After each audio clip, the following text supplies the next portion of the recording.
Well, good morning, my Teaserking family. 10 o'clock on the dot. Let's look at yesterday night's action.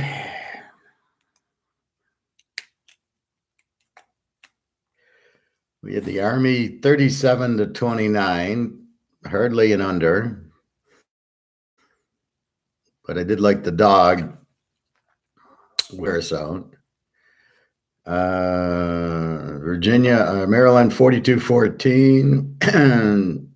We did pick Maryland there. Virginia sucks. And Air Force 39-21. And that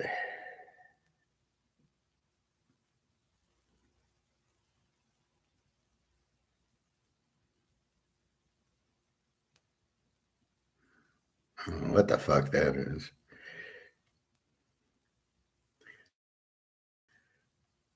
So Maryland was laying 14. I don't know. They got Air Force minus 23. I don't know what the hell that is. That's not the right spread. I had Air Force minus, looks like 8.5. Yeah, here it is. Yeah, they do that stupid inline game. So Air Force was 9.5. They win by 18. Now, why do I bring that up? Because of the guy in the class who brought it up. And this is why we don't like outside information. If there's any information to be known, like G said, Saban's benching the quarterback. Okay, that's good information. Especially because it doesn't really say that. However, when you have these little technical trends, play the dog because it's under in the 40s, that's why I hemmed and hawed about it. It's not pertinent information, and it's not good information. You always have to look at the games based on the teams and based on the defenses and the quarterback and make the assumption. You can't say, well, because they're a road dog and it's a total between the 40s. This is why I never use that information. And it's very bad because I don't want it brought into class, because what if people bet, well, this guy brought that in, so I'm going to take Utah State. Well, they lost. It wasn't a good play, Utah State, but they're playing it because of this trend that's fantasy that who knows how long it went back. What's this, 20 years, 15 years to get that many? And it's meaningless anyway. As I said, because of all the changes. So in that one, you're assuming Air Force is an under, which we can't assume that. They played a good defensive team or something, I thought. So anyway, Air Force lights them up 39-21. This is the problem betting teams with weak defenses like Utah State. I said they were an over. It ends up being a 60 on a 46. Air Force threw the ball, I think, twice in the whole game. They just ran it down Utah State's throat. They couldn't do anything, and they get all the touchdowns. Army, I was right about them too, wasn't I? Against Lou Monroe, they just didn't show up. Hey, Bobby. Well, I was talking about that guy who gave us the pick on Utah State, and I'm trying to say why I don't want picks. Yours are okay. Yours, we know you're always going to bet LSU, but I'm saying he brings this trend in like, oh, the dog in a 40-point thing is, 70%. Well, that's meaningless. And I hope nobody bet it, because it was, I don't like that. And it lost, and I would have never bet against Air Force at home. You can only bet Air Force if it's a real strong defense like an Army or a Navy who play that offense. Otherwise, it's just, you got to be careful, especially in college. So this is why I don't like that kind of stuff. Oh, and that's what I was trying to say. Well, Army, look at Army. they lose to Lou Monroe, and now they kill UTSA 37-29. UTSA, I don't know what's wrong with them. Frank Harris didn't play, but Army lit them up. So I think Army's new offensive coordinator, it took them that one game, and now they've got it, and off they go. So look at Army, 37-29. They're playing overs. They did a lot of that last year. They were an over team. Maryland kills Virginia. Virginia sucks. And Utah State's an over team. They don't have a defense. Professor Wuxie coffee question. Do you have it black or out cream sugar? No, I can't show you. It's there. No, it's with half and half. I don't eat sugar, with half and half and cinnamon and a little ginger. And really, I've been thinking about that. A lot of times, like at night, I go to the lake and I walk and I study some football. And when I get home, I'm hungry and I'm drinking. But I'm not drinking like a diabetic who needs to drink the water. I'm drinking because I'm really hungry. And I know I can't eat. And my mindset is, you ain't fucking eating anything after 6 o'clock. Where before I'd make a popcorn, or I'd have a plum or a dark chocolate square. Now it's like nothing. And I haven't eaten yet. And I got my avocado, but I can't eat that till noon. So right now I'm really hungry, but that's why I like going to the pool now Monday day, because if I go to the pool, it keeps me away from eating.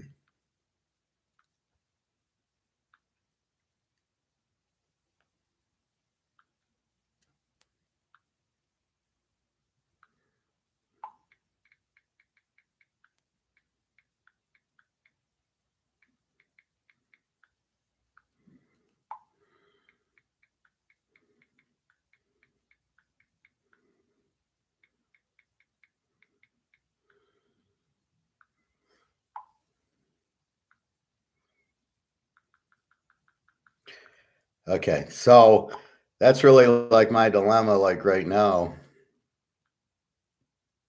is I'm really hungry, but I'm not going to eat. Okay, sorry about that. Army actually completed passes. I'm telling you, they've went to a passing offense. That's why I love them against Lou Monroe.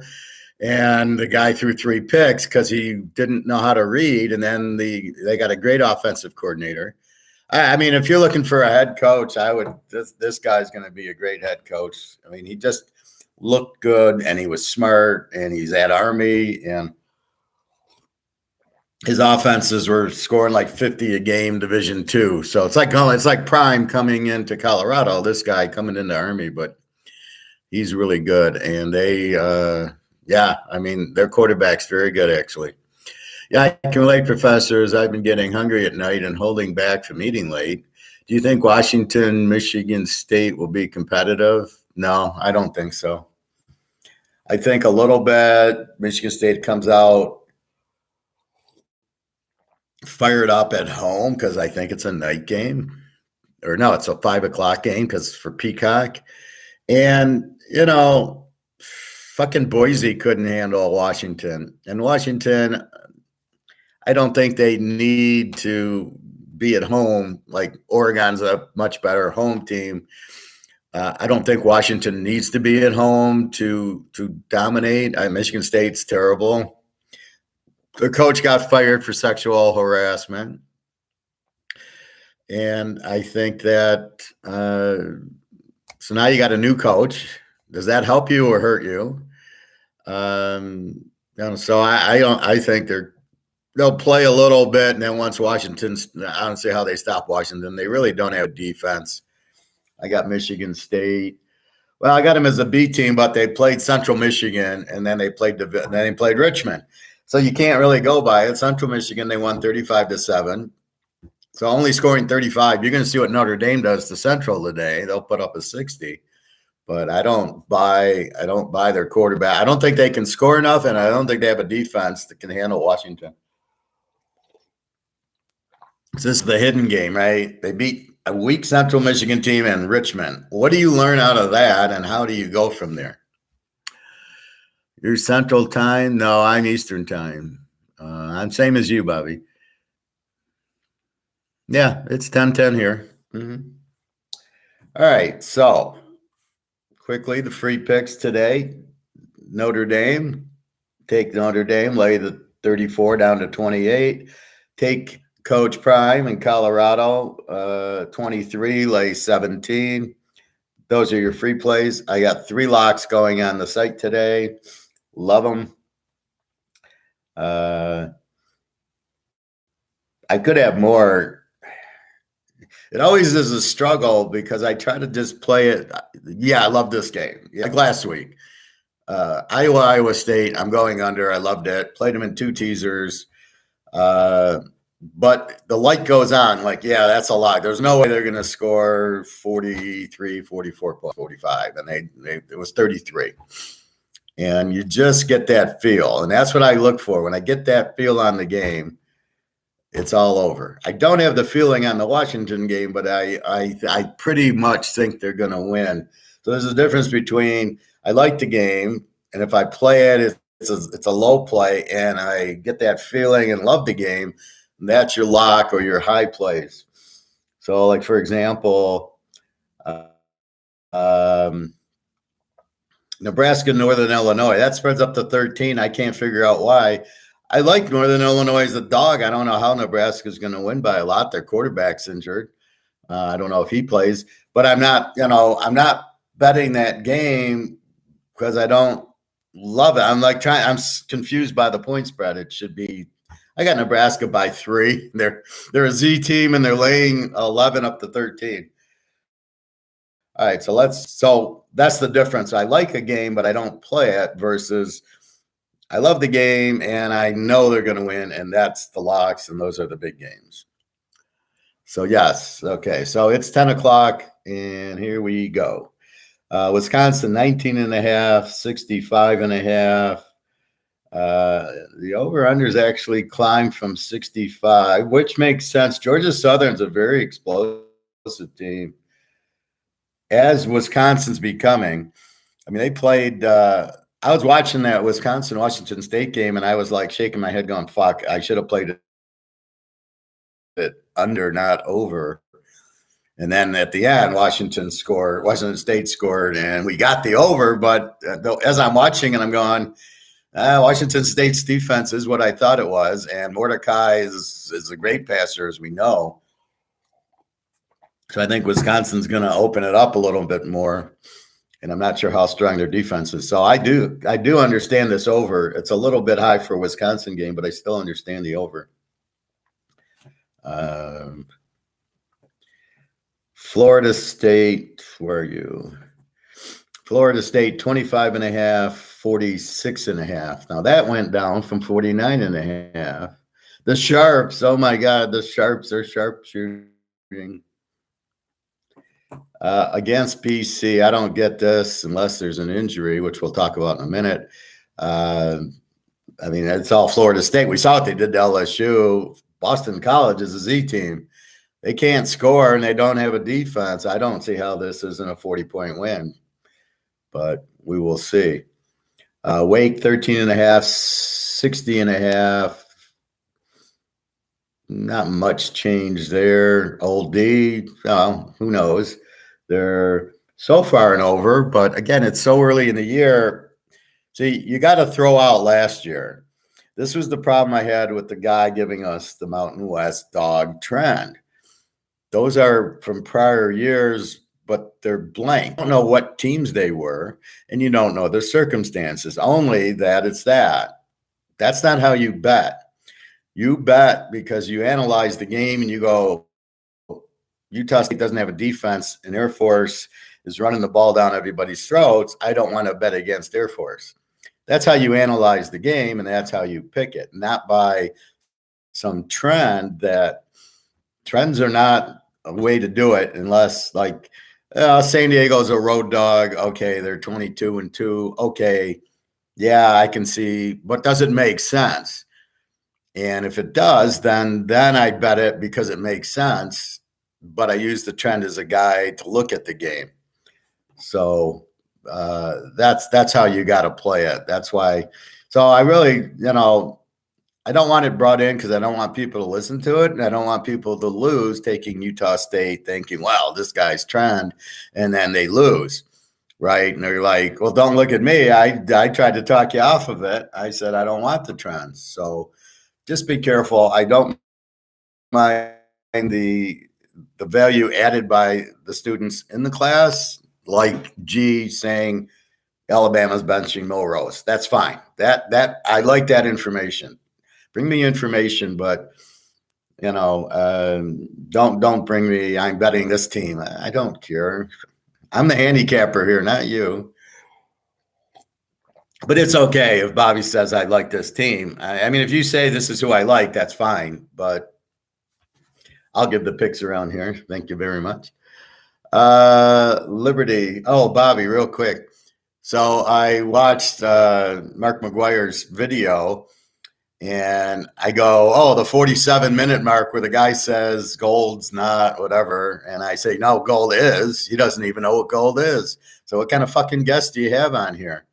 So I go into his website, Kinesis, and I go into chat because I can't find an email, and they give me an email, and hey, Real D. And I emailed them going, okay, I'd like to be a guest on your show. I see you have a hard time finding good guests that help anybody.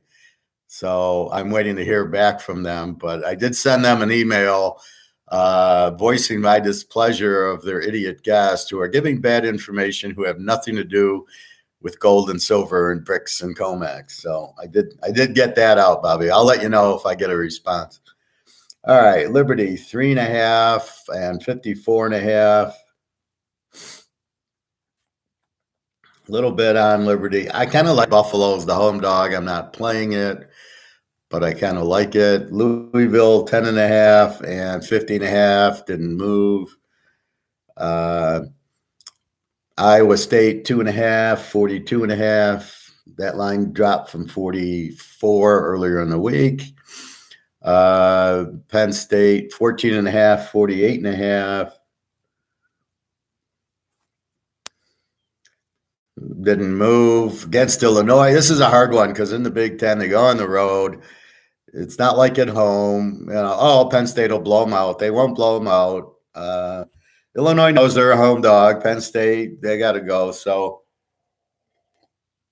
this is a case where it could be a 10-point win or an 8-point win, but I'm staying away. Now, Illinois I have as an over team. I mean, Kansas lit them up, and Toledo lit them up. So, Real D, I added a teaser late last night after doing some more studying, a college one. So look at the bottom of the plays. Laugh out loud, telling them how it is. Mark McGuire needs better guests if he's going to have any. Well, that's exactly what I told him, Bobby. I said, if you want to have an audience, why do you have the guests in the first place? And if you do, at least you should have me. I'm an Austrian economist. These guys aren't even economists. You're just having guys. I don't even know who this guy is. You have him on. You had another guy talking about paper gold. What the fuck? You got gold. Gold's gold. You got the coins. And then Mark never said, how much physical do you own? Which is like, that's your trademark. Why aren't you saying that? And you asked, it's like he's looking for approval. He says, well, what do you think about gold? This is a Bitcoin guy. When he starts talking blockchain and Ethereum and Bitcoin, he ain't a gold guy, because how many times do I talk about it? I don't know what a blockchain is. Bitcoin is a scam. There's an Egon video I'll show you. And he basically point blank says it's a Ponzi scheme. I mean, Egon, out of his mouth, it's a Ponzi scheme. So, that's the bottom line there. So it's really hard to what is the point of the guest, and what are you doing with the guest? What is your point? And if you want to have somebody like me on who can straighten everybody out and teach them that JP Morgan owns and runs the Fed, and of course they don't want competition with the dollar and it's the Titanic, I'll be happy to explain that, because that needs to be explained. If you're bringing this idiot on who talks in Chinese and nobody understands, What the fuck? All right. Kansas State 3.5 and 48.5. I don't get this. I really like Kansas State here. I mean, this is okay. They're on the road. They come with defense. They got a good quarterback. They can run the ball. What the fuck? And I don't know. Dallas better start running Deuce Vaughn from Kansas State. He looked good in the preseason. Will Greer looked good in the preseason. And then where'd the guy go? If they don't play Deuce Vaughn, they're out of their fucking minds. He's like that other tiny guy who played from Kansas State 10 years ago who, everybody loved. Bobby at LSU, 9.5, hasn't moved, 54.5. Yeah, I'm expecting a high scoring game in that one. If Daniels can not throw 3 interceptions, I'm worried about him, but I do think this game will be close. I would go over before I would take either team in this game, but didn't play it. But that's kind of my point. I like the game, but I can't bet them all. And when at the end of the day, this is better than that. I got to add my late play here.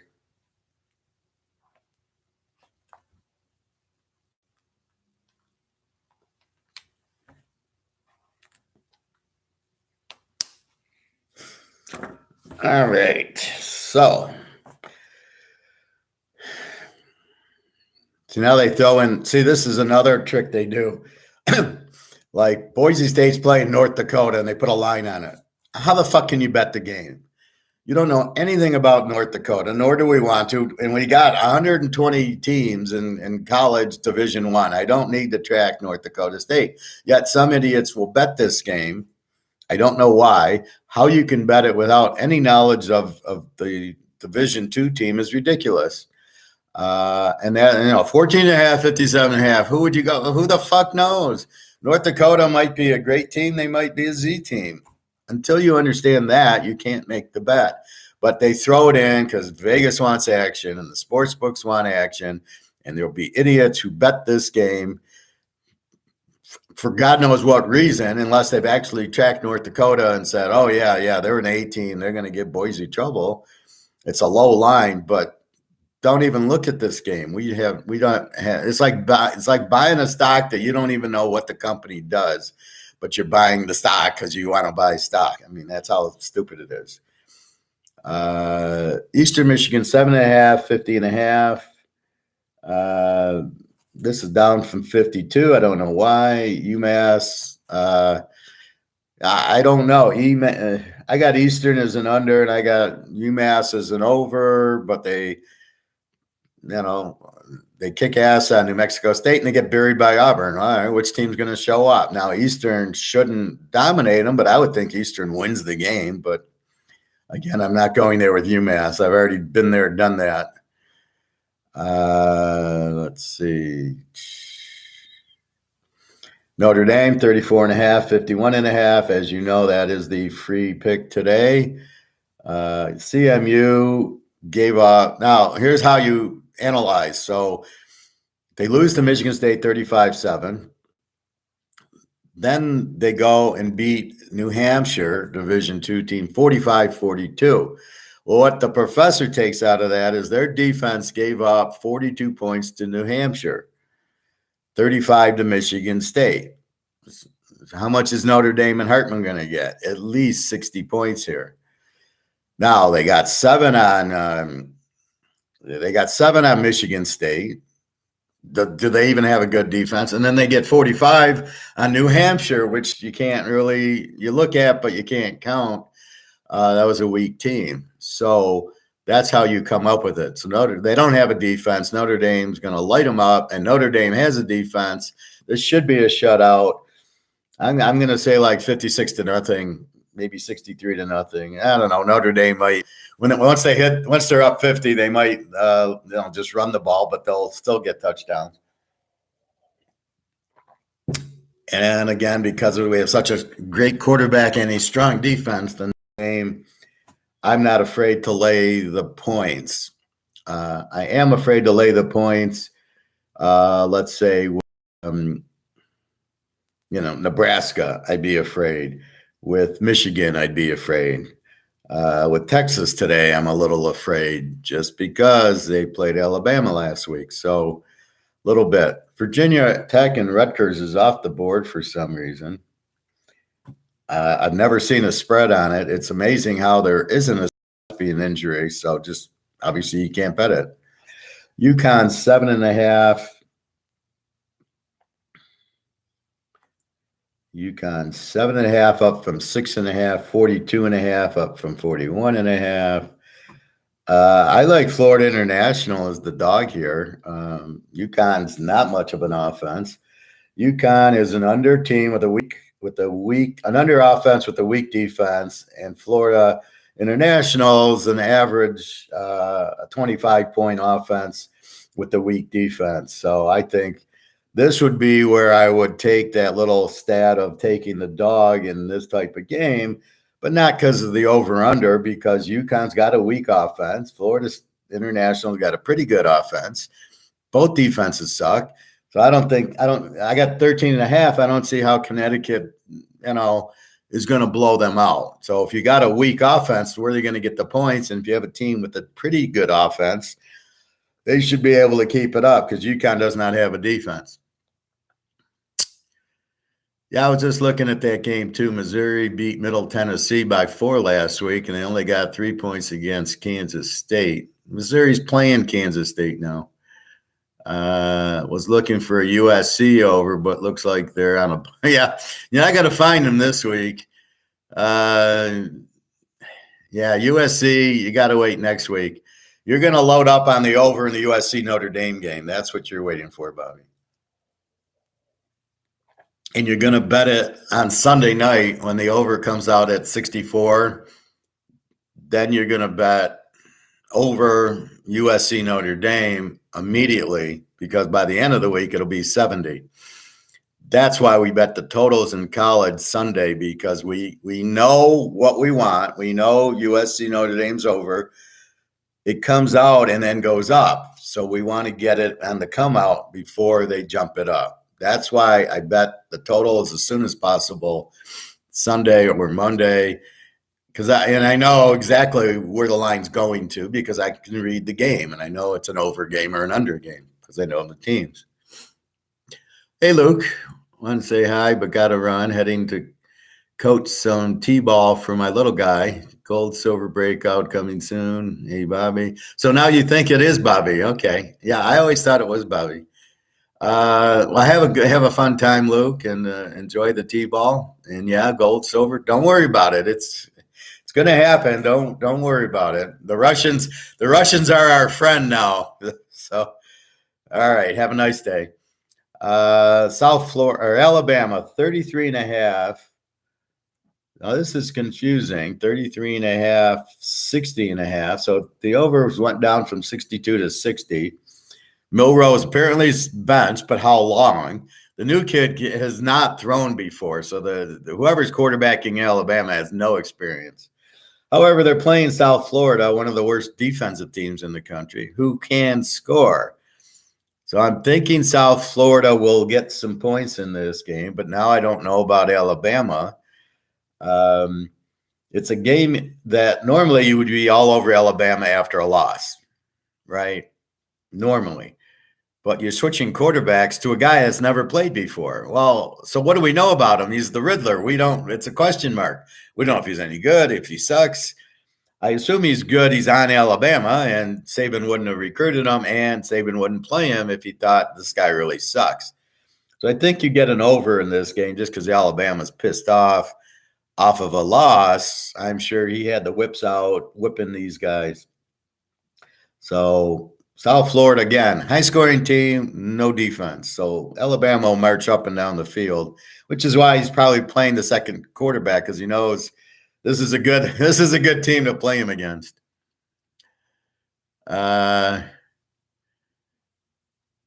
What's up, Luke? Enjoy coaching today and get the win.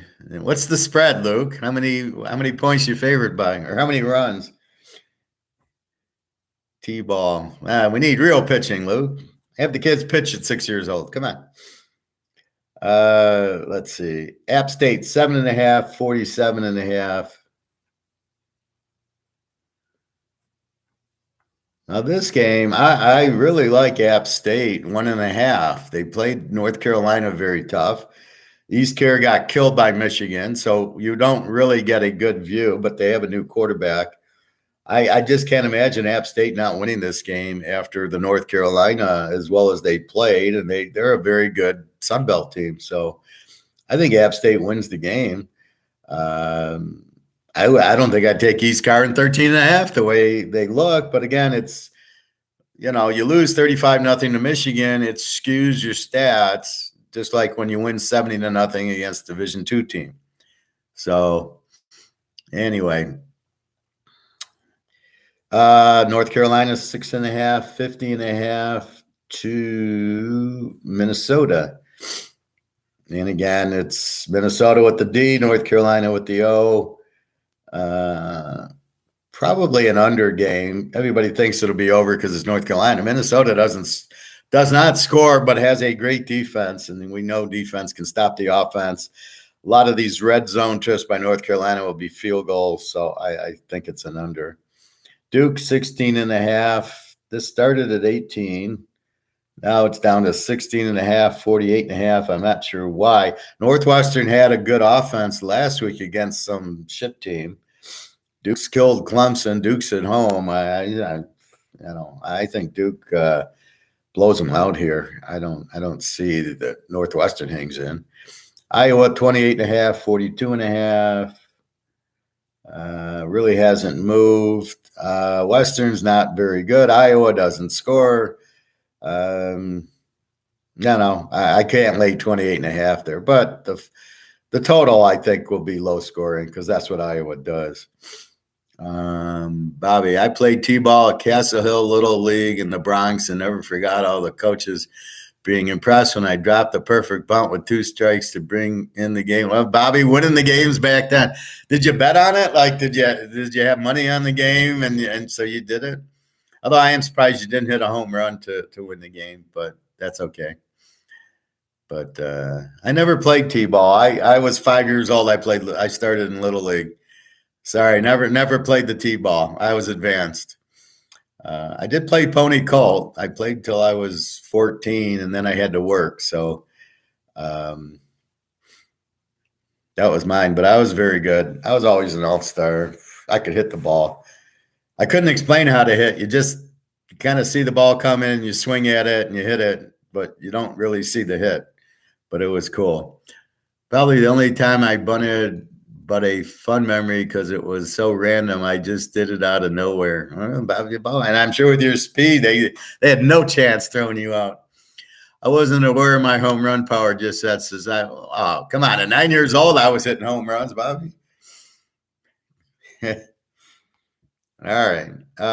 Oregon State, 24.5, 48.5. Hasn't really moved. I kind of like the under in this game. They're both kind of under teams. And Buglia, he's due for his 3-interception game. He's been running a lot, so we'll see. He'll have trouble in the red zone against San Diego State because they're a very good defensive team.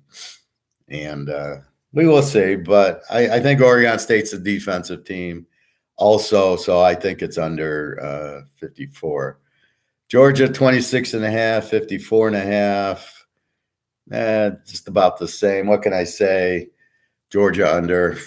And what else is new, right? Oklahoma, 28.5, 58.5. Where are you, Oklahoma? Here they are. They're the visitor. 28.5, 58.5.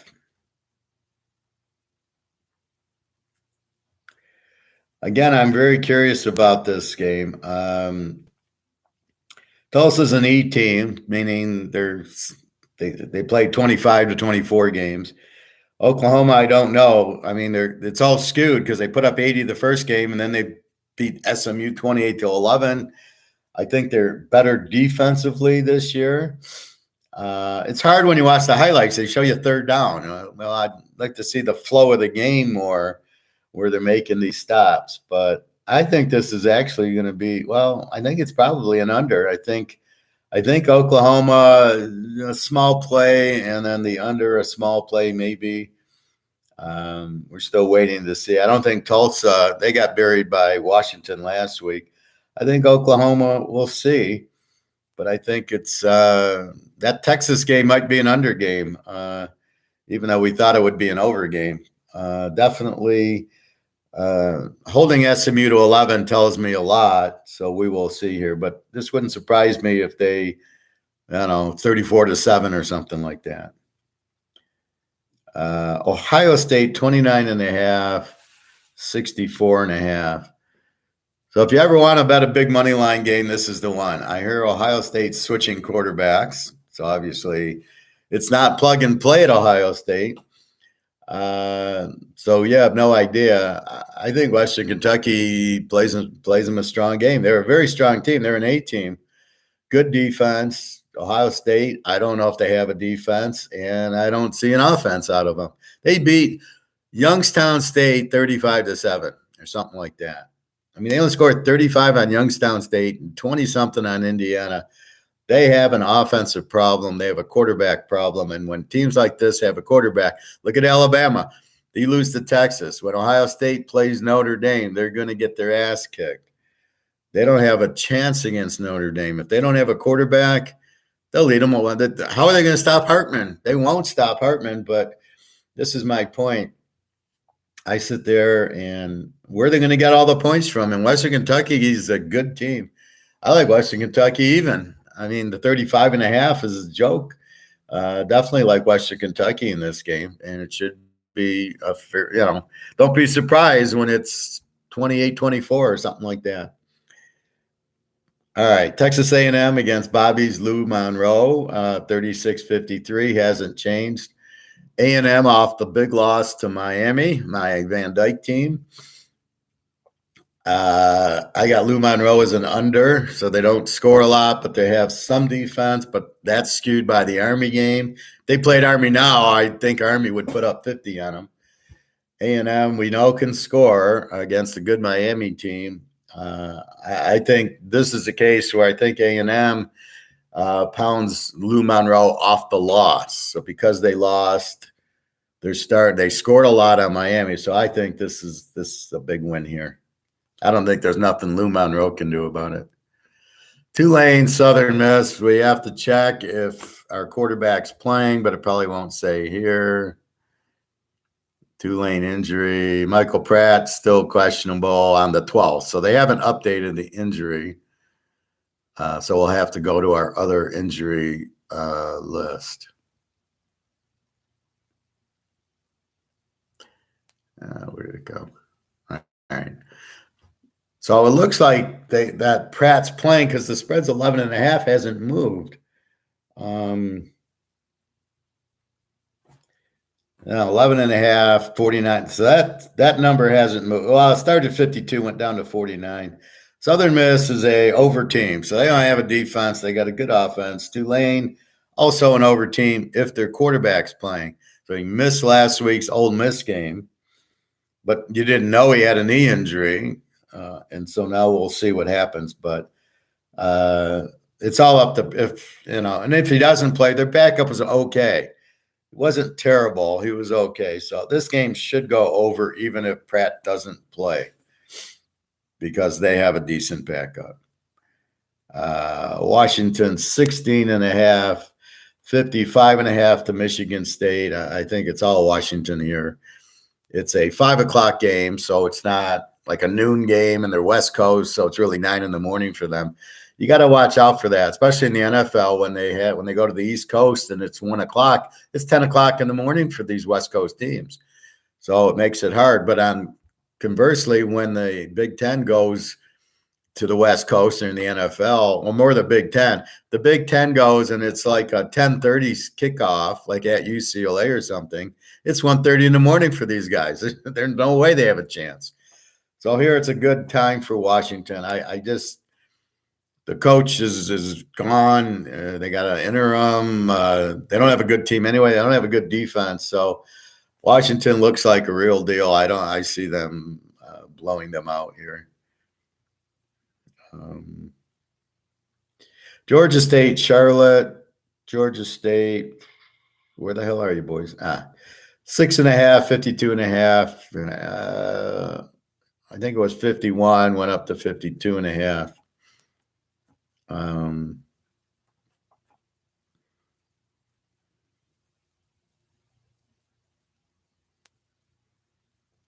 Let's see. So Charlotte's an under team. I probably haven't played anybody yet. Georgia State is a B team. Games at Charlotte. It's a tough one. Not enough information right now. They each played a Division II team, so they got one game. That's not enough sample size. South Alabama, Oak State. Normally, this would be all Oak State, 7.5, 48.5. But Oak State doesn't have a quarterback, looks pretty shitty. It's all the change in quarterbacks is what you get from year to year, which is why these trends don't work. So Oak State with Spencer Sanders was an over team. They were a great team. He goes to Ole Miss for some reason, problems with the coach, but he doesn't have a quarterback to replace him. So now they're in trouble. They're not a strong team like they usually are. They're kind of a weak offense, probably running the ball more with a good defense. South Alabama's got a good quarterback. They got killed by Tulane, which we see Tulane's a pretty good team.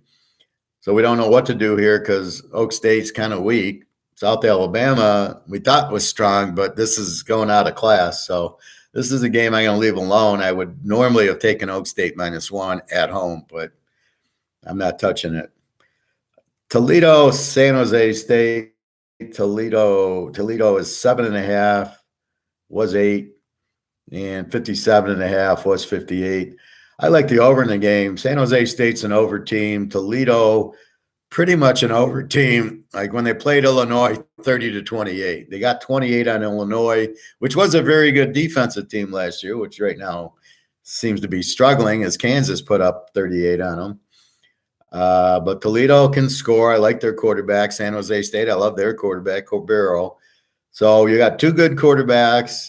San Jose State, now we don't know what kind of defense they have because they had to play USC and Oregon State, so we don't have a clue because they just lit them up. But against Toledo, we'll see the real defense. Toledo's under, but not really. That's against the Division II team and Illinois, and Illinois put up a 30 on them, so they're really not an under. So that's what we've got. So I'm looking at this game over because I think they're not going to stop Cobero. He put up 28 on USC, but had a decent game against Oregon State. Toledo, not a great defense, good offense, two good quarterbacks, two good offenses. So I like this game over. Florida, Tennessee. Bobby, you're in trouble. Tennessee's down to 5.5. The Sharps are betting on Florida, Bobby. You're in trouble there. Although you got a nice low line for you. Clara Murphy, whoever that is, message retracted. Okay. Bobby, I agree, Professor, which is why I did not take the 49ers last week. Needless to say, they still beat the shit out of Pickett. I had them under. That was the lock, was the 49ers under because they got a great defense. And you got to realize the Jets defense, just call it the 49er defense. So the Jets are a copy of the Niners as far as defensively. They're going to play a lot of under games, and especially without Rodgers, they might run a little bit more, which makes it an under. And this Dallas game is going to be very low scoring. I don't know. Yeah, you see them against the Giants. They're not going to get this against the Niners, against the Jets. This will be extremely low scoring. But, only a few people can read that far. Clara, welcome, and please re-message. So Robert Alia was the former Niners' 9th defensive. Yeah, exactly. And he looks like a good coach. They think they like. He got Aaron Rodgers there, which is not an easy task because Aaron Rodgers hates everybody. So look for this 49er defense. That's all you're saying. Well, yeah. Well, Tennessee, if you teased it, you're laying a point. So it's just win, which is, I assume, what you did. It's a hard one. Florida at the Swamp again. Although Mertz sucks, Tennessee, Milton. We like their offense. We don't know about their defense. Rodgers might come back this season. Um, well, the coach said he'd be shocked if Rodgers didn't come back. And I don't know how long you're out with an Achilles. He had successful surgery. Can he come back by January, by the playoffs? The Jets are a serious Super Bowl contender. I'm telling you, them in Kansas City, Denver, they got to get their shit together, and Cincinnati. Those are the cream of the crop there. So to see the Jets and Cincinnati in the AFC Championship that was right there in the before Rodgers' injury. Now, without it, they're a step back, but they should still win. They just showed you with Zach Wilson, they just beat Buffalo. He played the whole fucking game, and they beat him. I mean, it was 16-16. They got the punt return. So don't tell me he's not a good quarterback. Don't tell me that the Jets suck now that it was all Rodgers. It's all their defense. Fuck, they got a great defense. Anyway, Cincinnati, Miami of Ohio, Cincinnati 14.5, 44.5. I like Cincinnati in this game. Miami, Ohio stinks. However, it is a rivalry. They're about 10 minutes apart. I was in Cincinnati. I passed through Miami of Ohio and just chuckled. So this is a rivalry game, but I still think Cincinnati is just too strong. Miami's a very weak offensive team. They don't have much defense since he should handle the 8. LTech in North Texas. LTech 4.5, 67.5. I don't know. They're both overs. It's probably an over game. North Texas, no defense at all. LTech, not much. So this should be high scoring. James Madison in Troy. Troy is 2.5, 46.5. James Madison's a very good team. They're an 8 team. They're a lot like Western Kentucky. They're a very, very strong team. Troy seems to be an over. They score a lot and no defense. So this is you can probably take the dog in this one. Nebraska 12.5, 42.5. Can somebody explain this? I don't see an injury on Northern Illinois. They have a very good quarterback. They're well coached. They went to BC and won, even though they're a Z team. Nebraska's a Z team. And one law we have is the Z teams laying 12.5, we bet against. So I think Northern Illinois not only covers, I think they win the game straight out. Nebraska's quarterback's injured Sims, so if he plays, he's on a gimpy ankle, but he sucks anyway. So I don't know. I don't see it. They have a decent defense. Maybe this is an under because Northern Illinois is an under, but Northern Illinois 18 against Nebraska. Holy shit. Yeah, that's all day. That's what you look for. The weak team as the favorite, not being able to score points against a good Northern Illinois team. I mean, they're not bad, even though they're MAC. This spread makes no sense. Vandy 4.5 over Vegas 57.5.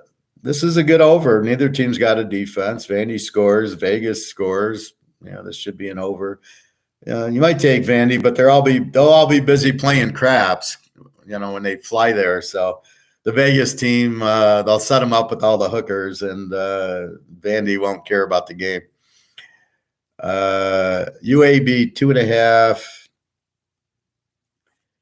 UAB 2.5, 59.5 against Lou Lafayette. Both teams are over. I would think this will be a high scoring game. I like UAB. They got the little dragon guy. How can you not take the Dragons? Michigan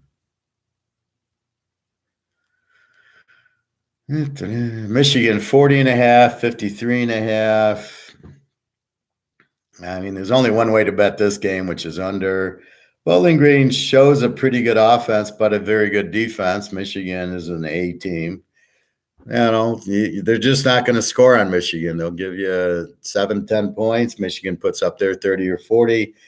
But this is under 60. Are you fucking kidding me? So this is way too high. I mean, how do you make a Michigan game 54?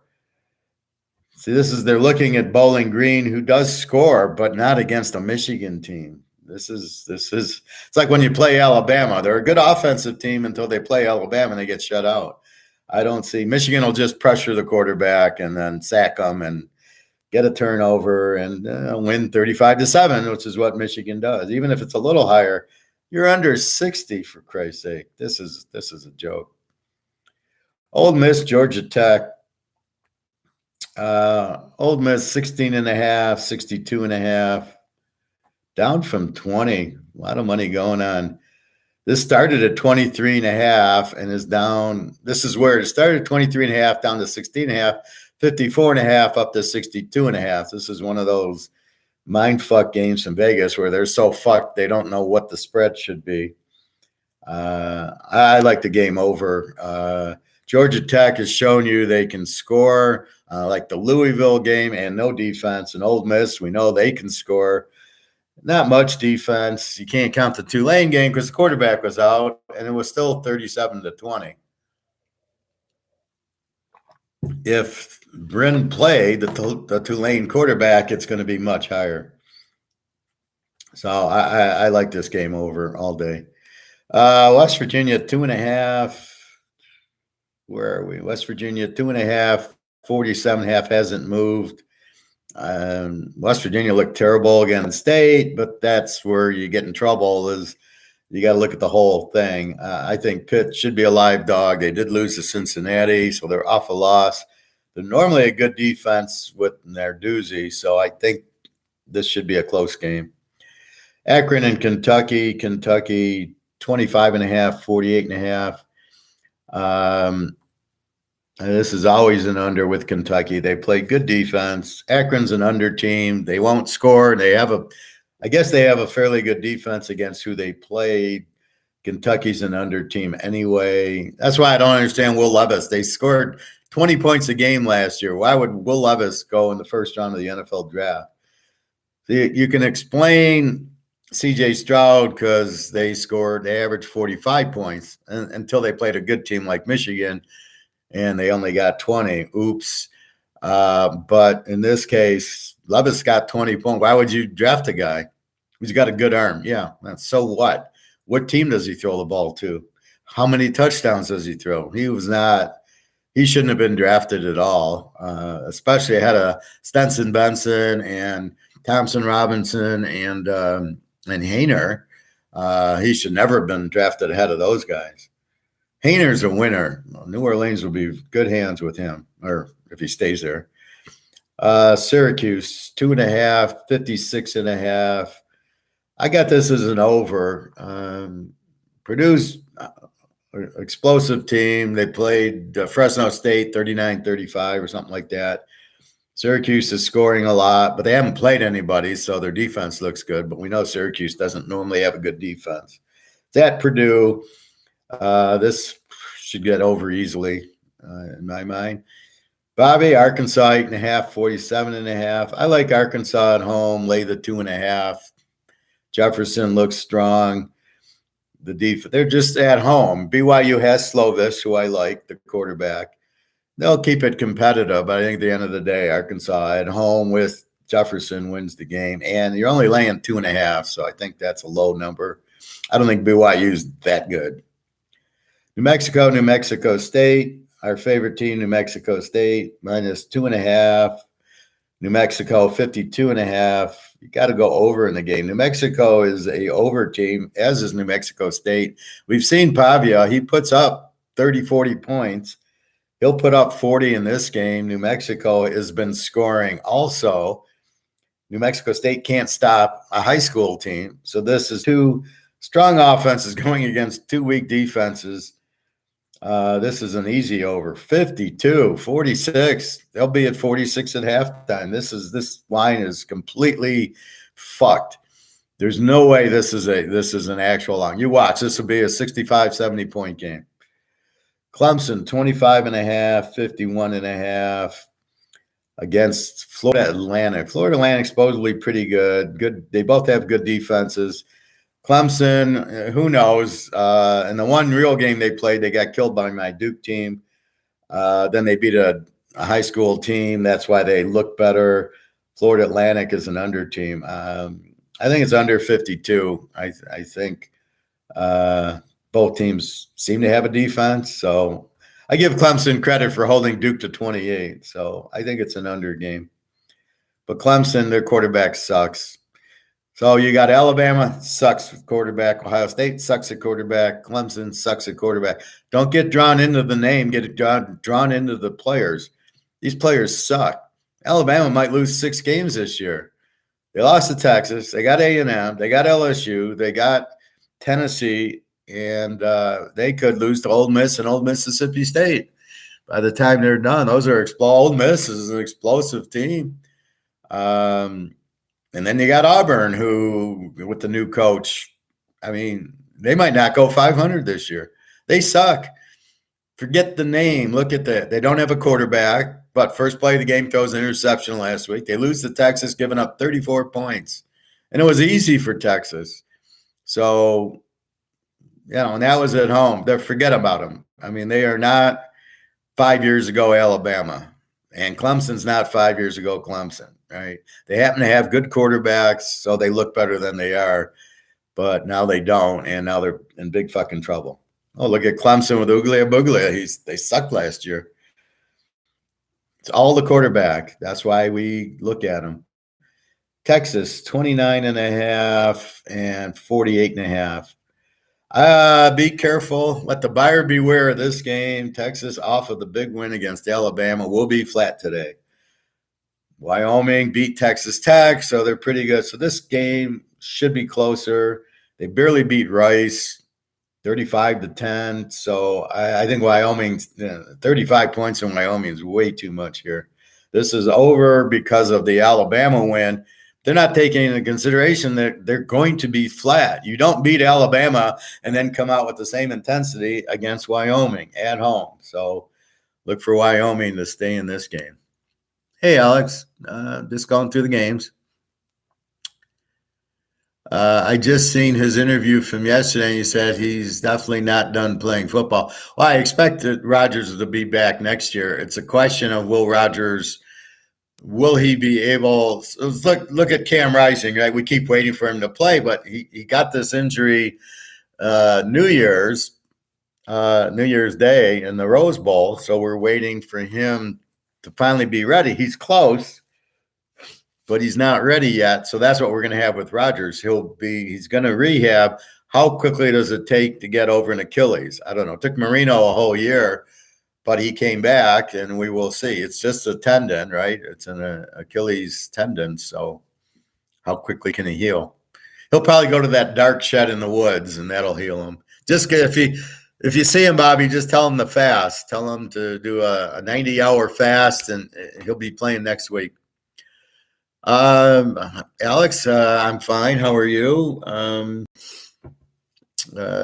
Just going through today's college, and we'll do a little economics. And we did the pros yesterday. I can touch on a few if you have some questions, but the free picks today are Notre Dame to kill Central and Colorado to kill Colorado State. And that's the free picks. 3 locks going and everything else. Oh, shit. Kirk Herbstreit and those guys just mentioned that Tennessee has not beat the Gators at Florida since 2003. Well, what do you want from Herb Kirkstreet? I mean, Herb doesn't know what the fuck he's saying. What does that matter, Bobby? They didn't have the same coach since 2003, and Peyton Choke Manning was there. So this Florida team sucks. So forget all that. That doesn't mean anything, And they play every other year, not every year. So don't worry about it. That's not why you bet it or don't bet it.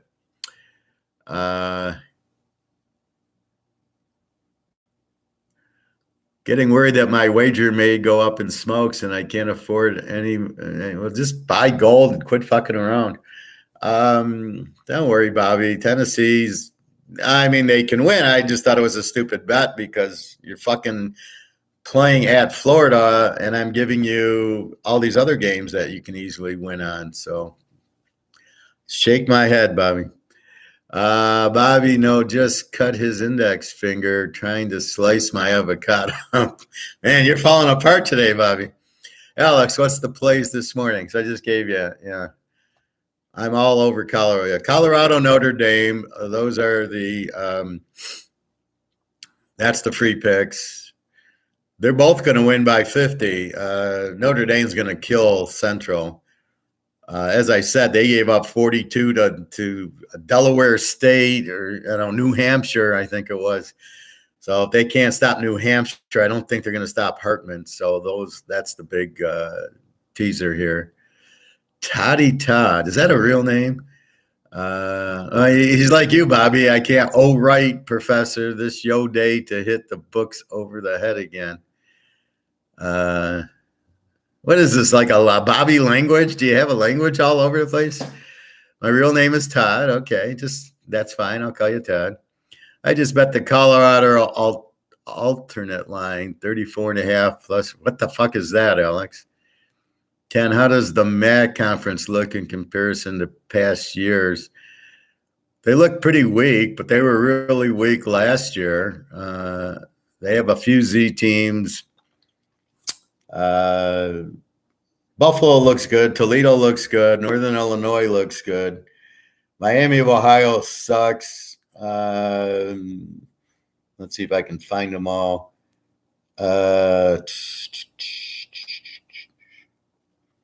Bowling Green is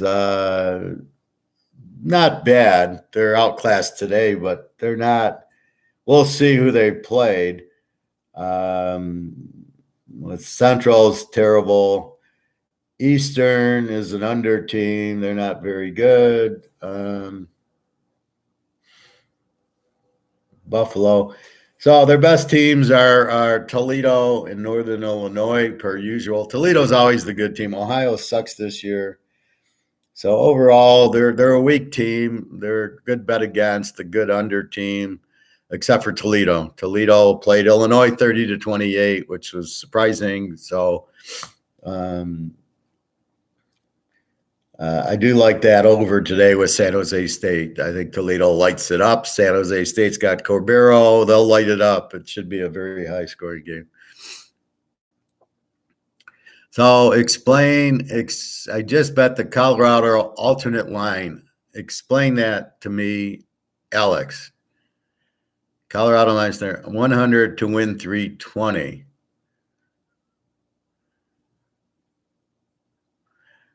But this is the same line, 34. Oh, I see. It's 23. So you're laying an extra 11. So play that with Notre Dame. It's 34. Well, that'd be tough to lay 45. And the teaser down to 28. Notre Dame's a very strong play. I don't know, laying 45 could be a bit much. Although Notre Dame with Hartman, and I heard the Pope's going to be at the game. Jesus is coming. God's got a seat at the game.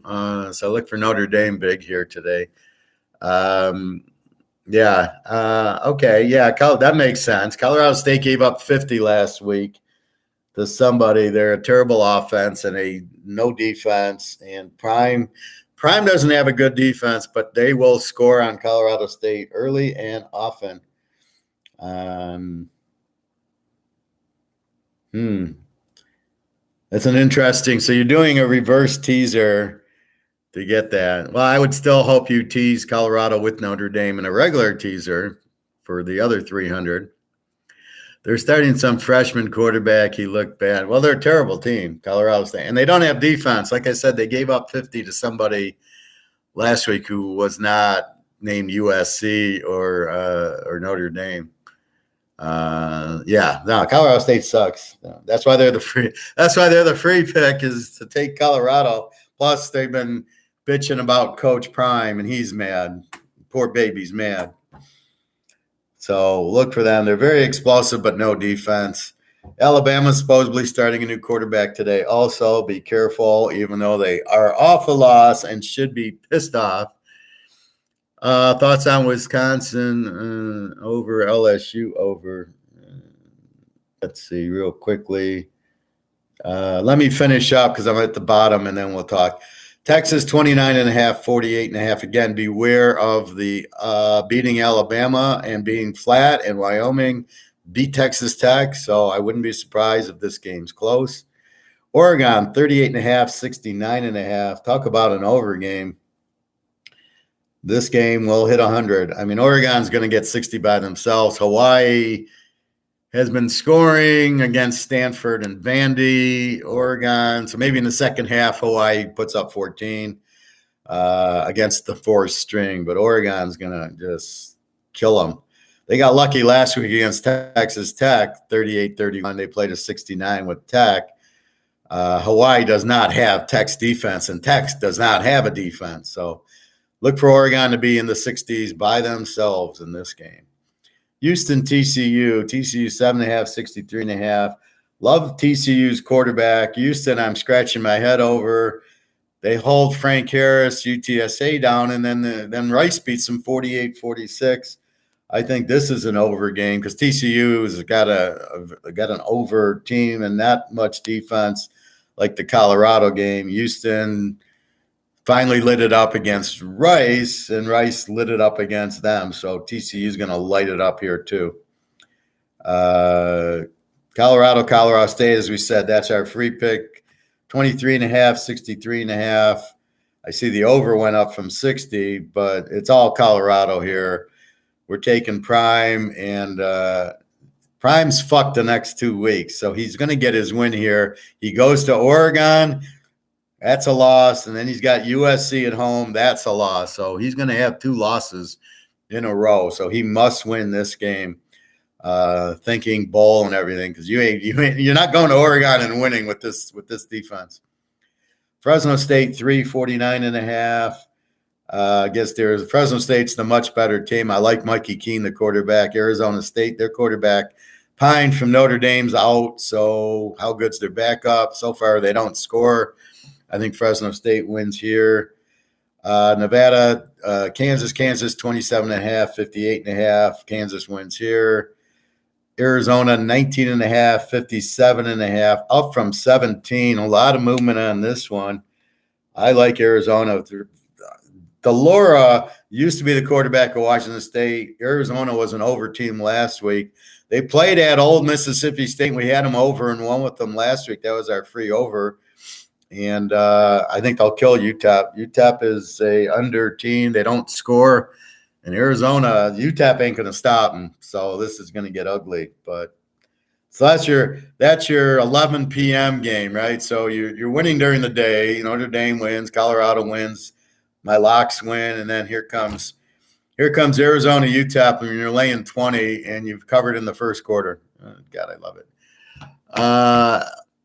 Thoughts on Wisconsin over? Let's break that game down. Wisconsin, I think I've talked about it already. Where the fuck are they? They're the first team. Georgia Southern is a very strong team. Good offense, good defense. Again, out of conference. Wisconsin, we know Mordecai. He lit up Washington State pretty good.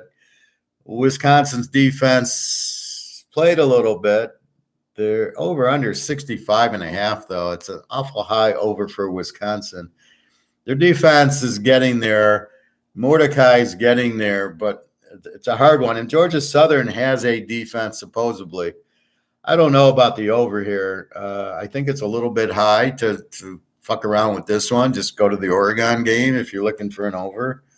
But I do like Mordecai and Georgia Southern. But against Wisconsin, are they going to score a lot? So it's always hard to play a hard, strong defensive team over because they started showing it against Washington last week, and it was – by the fourth quarter, I was dreading that I had it over. I got the win, but I was like, I bet this the wrong way.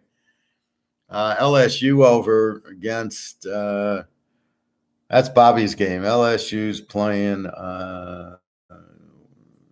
where are they?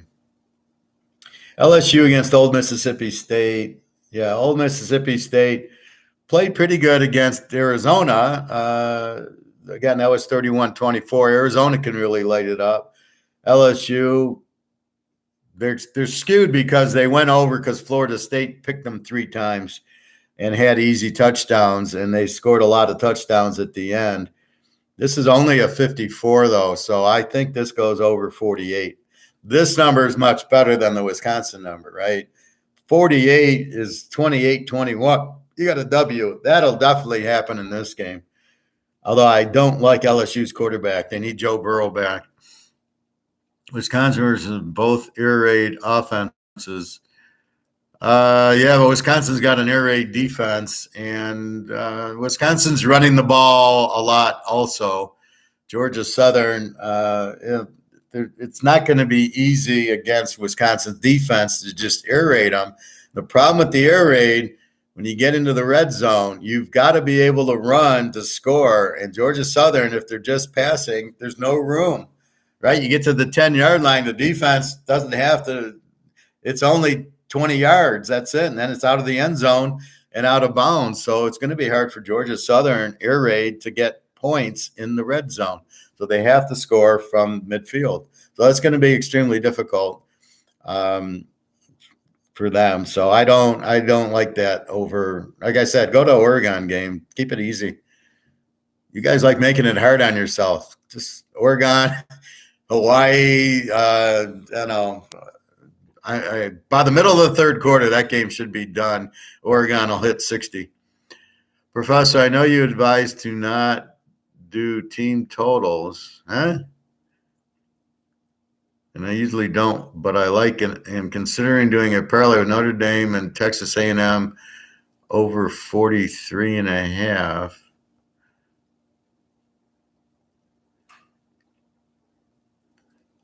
When do I advise to not do team totals? I do quite a bit of team totals. Most of my strong plays are betting overs and unders. Not sure. Like last week, the Niners under was a lock. So I don't. You listen to the same guy, Bobby?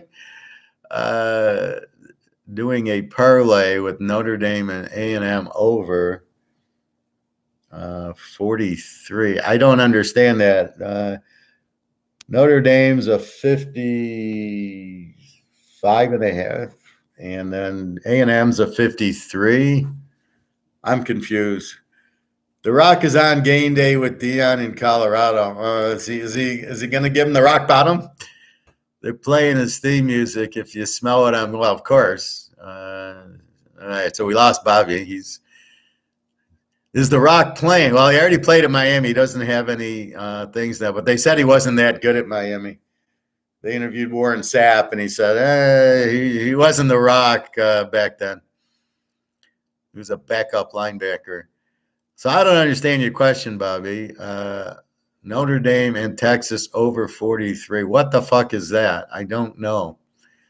Notre Dame's line is 51, I think, or 55, and A&M's 53. I don't get it. And I don't get where I'm saying don't do total. So you're really confusing, Bobby. All right, so that's all the games in that. Let's check Pratt at Tulane if he's playing. Hopefully this is up to date.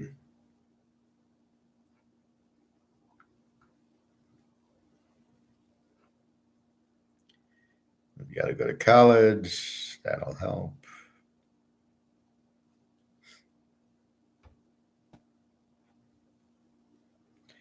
And we got to go to Tulane.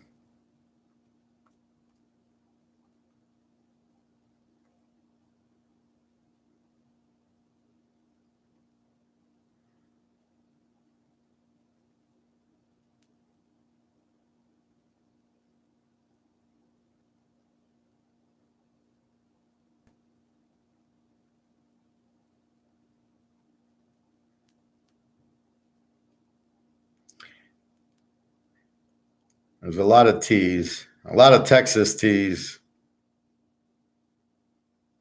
Tulane, Pratt, questionable Saturday with a knee again, Tuesday, September 12th. So they're not giving us much information. Nothing updated. So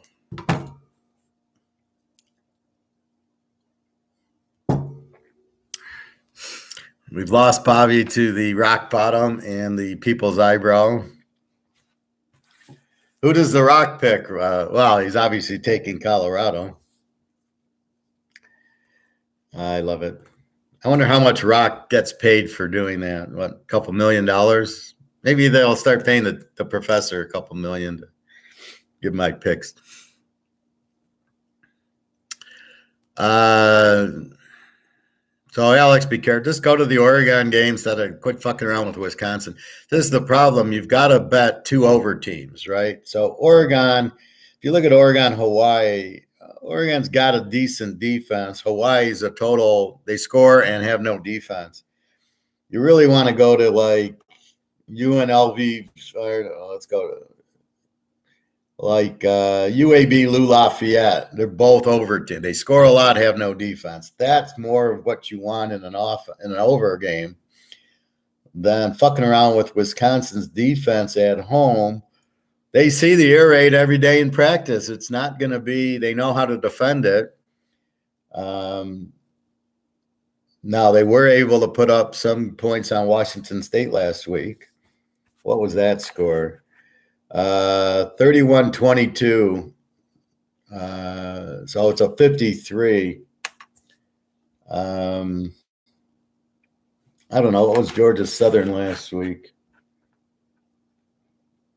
Georgia Southern beat UAB 49-35.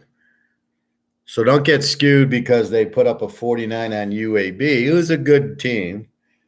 That they're going to do that to Wisconsin. So again, they're moving up in class. It's on the road. Wisconsin off of a loss. It might get there, but we know Wisconsin's got defense. We want to play a team without defense. Anyway, TCU Houston's probably a much better over. It's 67, so you got 61. But you got explosive TCU with no defense because Colorado showed you they had no defense. And Houston, who Rice lit up. So this is a far better over for you, the TCU Houston game, than the Wisconsin game. So again, it's take the best play, even though we might like Wisconsin over, we like TCU over a whole lot more. So the probability of winning, put it this way, your expected outcome of the TCU Houston game is 80 points. Your expected outcome of a Wisconsin game with Georgia Southern isn't 80 points. If you answer yes to that, go up and feel free to bet it. I don't think – we know Wisconsin has a good defense and they got a defensive coach. And they played, Washington State pretty good. So – and are they scoring yet? They're going to run the ball. You believe me, they know it's an air raid and it's Lou Fickell. So what is he going to do? He's going to run his running back 50 times. They're not going to play air raid offense. They're going to play, I'm going to run and keep the ball away from you. That's what they're going to do. And can Georgia Southern score enough? Are they going to go up and down the field? I don't think so. So,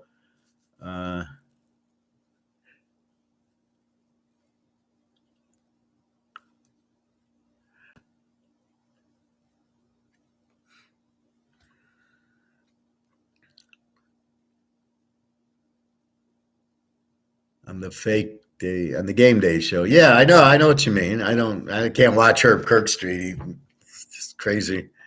Yeah, I know game day. Yeah. Fake day is probably a better term for it, Bobby. But not under for games, but individual teams. Okay, so what you're saying is, well, I just say that I don't look at like first half numbers. Oh, they're going to score 21 in the first half. I look at the game in whole because I look at the team in whole. So what you're saying is Notre Dame to score 43 by themselves versus Central. Yes, that's a very good. I would bet that. Yes, they're going to, like I said, they're going to put up over 50. Central gave up 50 to somebody, and they gave up 43 to New Hampshire or whatever. They beat them 45-33. So, yes, Notre Dame will score over 50 points. A&M, Lou Monroe, I don't know how good's Lou Monroe, but was it really that strong of a defense that held Army down? I look for A&M to blow out that. I think I would go Colorado. If you got a number on them, I think they blow out Oregon.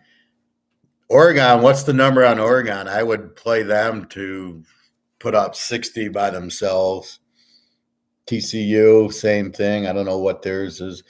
I don't know because I don't see that and I don't analyze that, but that I'm telling you what I feel the game will be, right? So if I feel Syracuse, Purdue, you might want to do that kind of stuff. I wouldn't do it. Is there an under like Bowling Green to not, under 10? Is there against Michigan or something like that? North Carolina under 20 against Minnesota. So, yeah, I mean, absolutely. I mean, I'm giving you the game, Bobby, so I'm telling you they're going to score at least 50. So just figure that out, right? If you're only laying 43, then lay the 43. They're going to be at least 50. God's coming to the game, and Jesus and the Pope. They're all going to be at Notre Dame because they like Hartman. They're like all excited, like, yeah. So Notre Dame at home against this team will put up a 60 with no problem.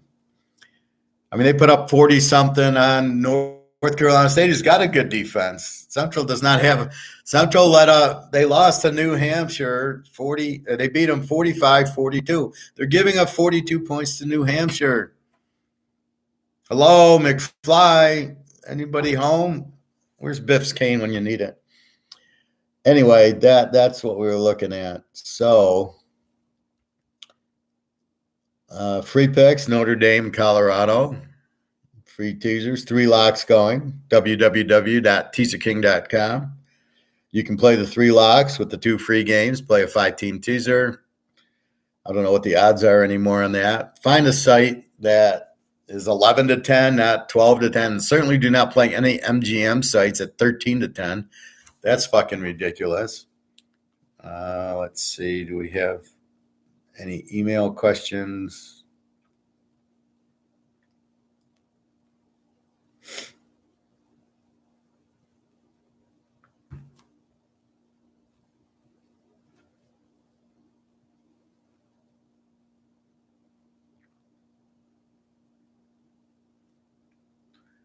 All right.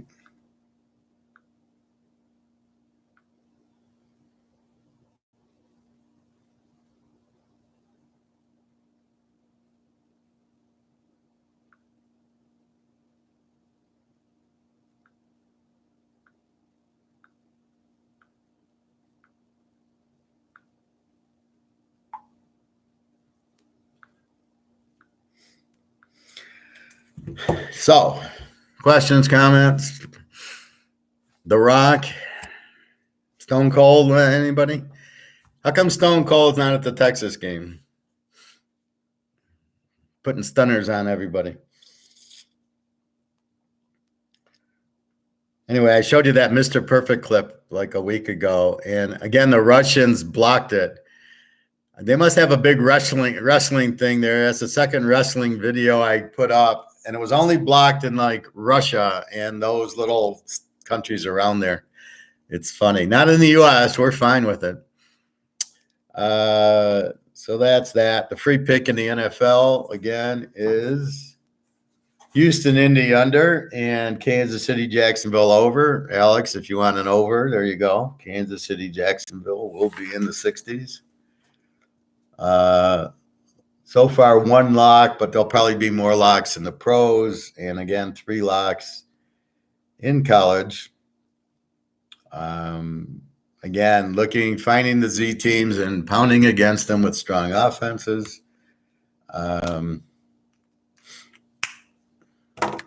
So we'll keep an eye on Alabama with the new quarterback. He shouldn't struggle because he's playing South Florida, who we could beat. I mean, they're just They're good offense, terrible defense. So Alabama, I don't know because I don't know what's off. It's hard. These teams, when they play Alabama, it's like playing Michigan. They don't do anything because they're so overmatched. Even though they're a good offense in conference, they're going out.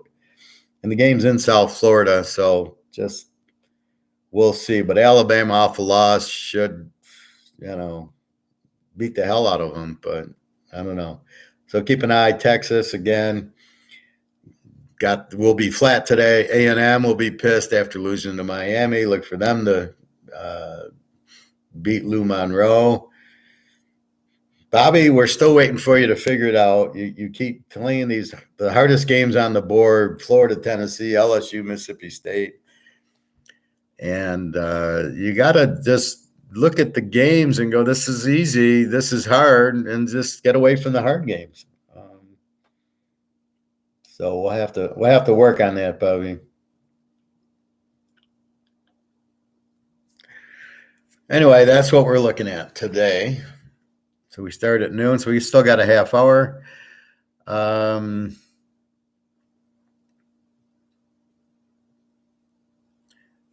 else? So NFL, so yesterday's games, Mary 42-14 over Virginia. That's what we thought. Virginia stinks.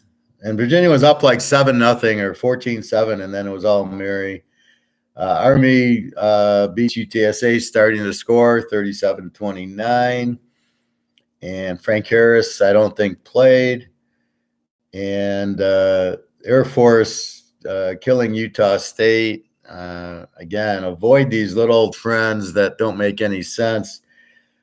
39-21. So if you went with the dog because it's a road game and it's an over-under of so much, you've got to be careful with that and avoid that. So Air Force, I don't think they threw 2 passes in the game. Very strong running attack this year, and Utah State does not have a defense. You don't want to bet these teams that don't have defenses if you're going to bet the team. You're going to bet the games over and under. So you look for the good defenses to bet, or both teams have good quarterbacks. So sort of like San Jose State, Toledo, you go over because you got 2 good quarterbacks. And neither team's got a defense. But if you look at like Akron and Kentucky, Kentucky's an under team. They got a good defense. So does Akron, apparently. So maybe you bet under, but you're looking at the defense. You can bet Kentucky because they have a good defense, so they're going to hold. But you don't want to bet teams with weak defenses like Georgia Tech and Ole Miss. You don't really want to take Georgia Tech in 22 because they don't have a defense. They're not going to stop Ole Miss. But Ole Miss, how good's their defense? So it ends up where you probably want to go over in the game because the defenses are there. So if they don't have a good defense, it's hard to play them. Notre Dame has a good defense. Central doesn't. Notre Dame's got Hartman. So it's all there, right? Notre Dame's going to go up and down the field, and they're going to shut out Central because they got a very strong defense, at least till the fourth quarter. When they're up 63-0, then Central might score, but that's what you're looking at. In the Colorado game, we do have to be careful because they don't have a strong defense. They got a strong offense, but Colorado State's got a weak defense and a weak offense, so that makes Colorado State can't take advantage of the weak defense like Notre Dame's going to. That's why we mark the teams. How strong are they? So what we're looking at is expected outcomes. So we're looking at how strong is their offense, how strong is their defense, and we're looking at stats for that. And it's more an art than a science. So I'm also kind of tweaking who did they play. Like Central, if you just looked at the stats, you would never play Notre Dame. But if you look at who they played and that they, so here's how I found it. They lose to Michigan State 35-7, then they play New Hampshire or something like that. I think it's New Hampshire. 45-42, they win. But what the bell goes off in my head, they gave up 42 to New Hampshire. And here's Notre Dame at home with Hartman. They're going to give up 62 easily to Notre Dame. They couldn't stop New Hampshire. I don't know who's on New Hampshire, if Joe Montana's playing for him or what, but I don't care how strong it is. It ain't Notre Dame, and they're at Notre Dame, and they gave up 42 to New Hampshire. So I forget the fact they scored 45 on them. They got 7 on Michigan State. I don't see them putting a big number up. I listen to some Central games in the car, and when they play good teams, they don't show up. They beat the bad teams, but even against New Hampshire, look at Michigan State, 35-7. Michigan State does not have a good defense. Washington's going to show you what they're made out of today when they put up a 50. It has Bowling under 6.5. What? Bowling Green's playing Michigan, and the spread's 40.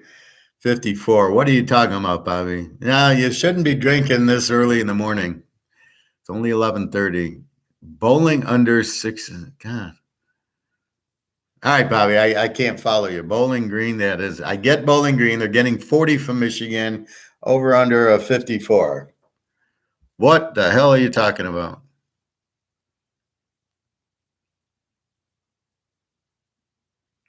Is that 65 maybe? 54 up 11?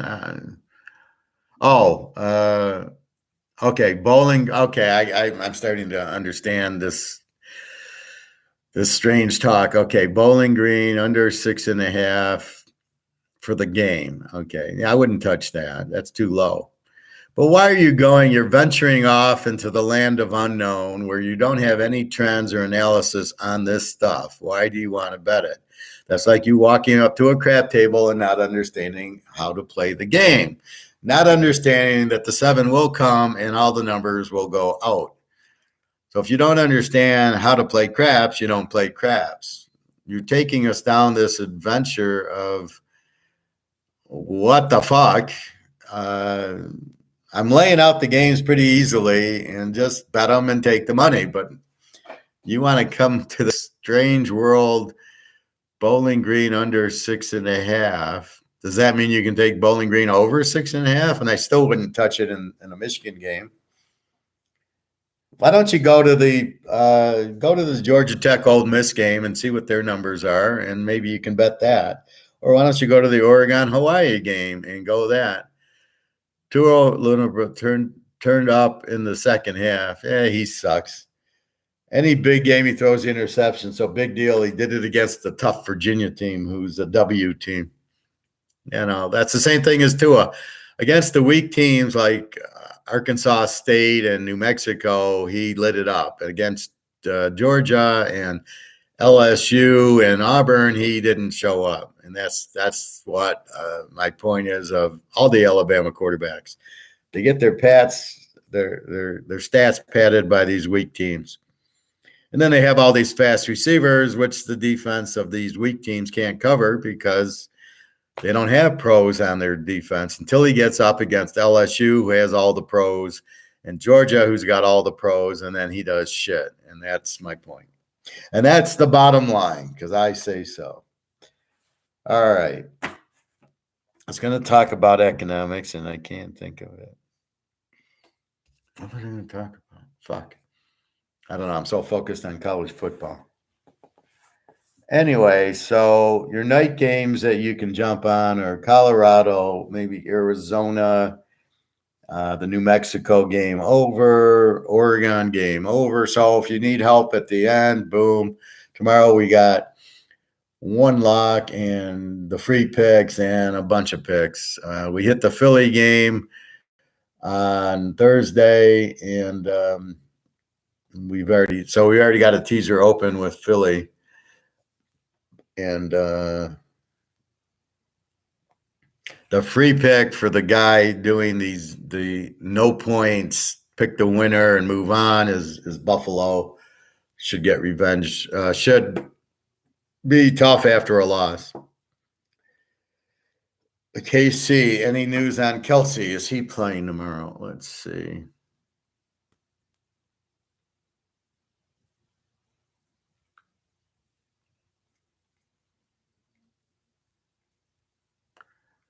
Let's see if Kelsey's playing. We'll probably find out today.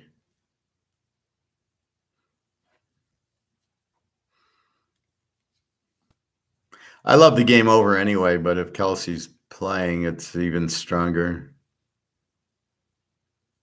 Kelsey, yes, Kelsey's probable. There we go. Chocolate Eclair's probable. Everybody's probable. Tony's probable. The cornerback's probable. The receiver, R. James, never heard of. Jones is going to play after the holdout, although I don't know. All right, so we got Kelsey. We're off of loss. We're playing Jacksonville. God, I gotta love. What did the line go to? I might have to put this game in right now.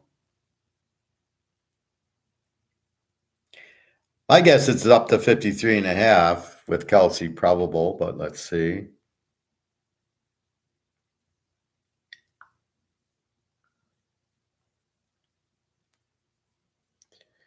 $51.5 hasn't moved. I would double up. Anybody looking for a game, take KC over. Kelsey is probable, and the line hasn't moved. Thank God. Thank God for idiots. What about the SC Georgia game? What do you think, Bobby? Just take it under. Stop fucking around. It's Georgia. They're always an under. Look what they did to Tennessee. South Carolina couldn't score on North Carolina. And Georgia's got a new quarterback, so they're just going to pound the ball. This will be low scoring. And they're at 50. They're at 55, so you're under 61. Georgia does not play 60-point games. So, 33-0. The normal Georgia game. I can't believe you had to ask that question, Bobby. Shake my head.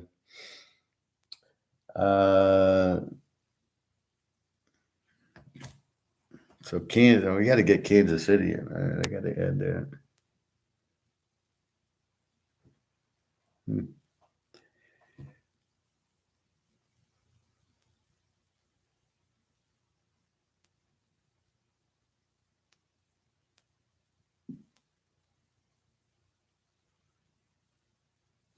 Ooh, okay.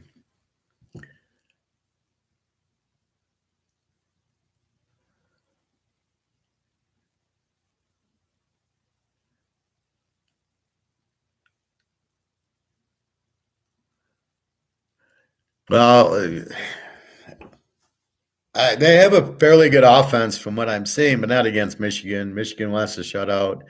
They might get to 7, but really, do you want to make that bet?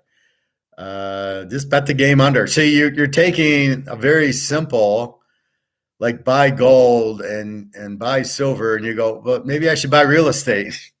And I'm like, Bobby, I'm giving you the golden key. It's just gold and silver.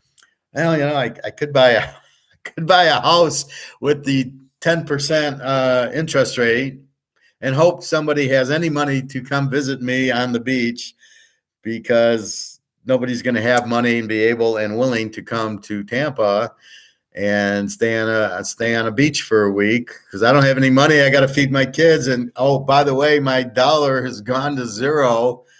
I don't have any value. And you're like, well, yeah, I could have bought gold and silver, but you know what? I'm going to buy a house. I don't know what is it, Bobby. What we can't just take the easy path. We always got to take the hard road, the more complicated, the more risky road. I don't know what to say. Tua might be a top 5 quarterback in the NFL. Now I know you're drinking. You got to be kidding, Bobby. Okay, Herbert, Rodgers, Mahomes, Burrow, Josh. I'll give you Josh Allen, who I hate. Let's see, Russell Wilson, Stenson Benson. So Stafford's ahead of Stenson Benson's ahead of Thompson Robinson's ahead of there's not a lot of good quarterbacks. I think Trask is ahead of him. He's Tampa's backup. Nothing else. turning better, but it's what you're missing is he chokes in the big games and he can't read a blitz. So if they start blitzing Tua, he just throws the ball away. He runs away and throws the ball away. If you need to win a big game, he's not your man. Look at him this week against New England. You think he's going to win? The only way he might win is because it's Mac Jones on the other side, who's even worse. Otherwise, this is not a game. He doesn't win as a road favorite. He's going to struggle. New England will play their defense in the two deep zone. He's going to struggle, and they'll blitz him. They'll be lucky to win the game. But if it was Aaron Rodgers at New England, I wouldn't think twice. Jalen Hurts, I don't know. He looked really bad, didn't he? A couple of bad interceptions, and all he wants to do is run the ball. He goes back to pass. I was watching the highlights. Back to pass. 1, 2, and then he runs. And they were waiting for him. Minnesota must have nailed him 10, 15 times really good. So Philly's not as strong as I thought. And then they go to the Lions guy, the running back, gets 170 yards. He never got 170 yards for the Lions. It shows you how bad the Lions are with their talent. They have the guy, he stinks. He goes to Philly, he's all pro. That's called coaching. That's why the Lions always suck. Hell yeah, economics. We love economics. I know you love economics, Bobby. All right. So, God, there was something I was thinking. Maybe it'll pop in.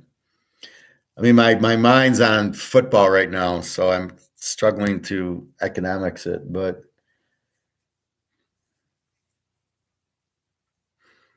I told you about Mark McGuire's show, waiting to hear from them. Oh, I know what I was going to show you. I was watching this thing. This will just take a minute. And if there's any football questions, please, we got 20 minutes, just ask them. But there's a quick economics one, which I know Bobby likes, so I am going to.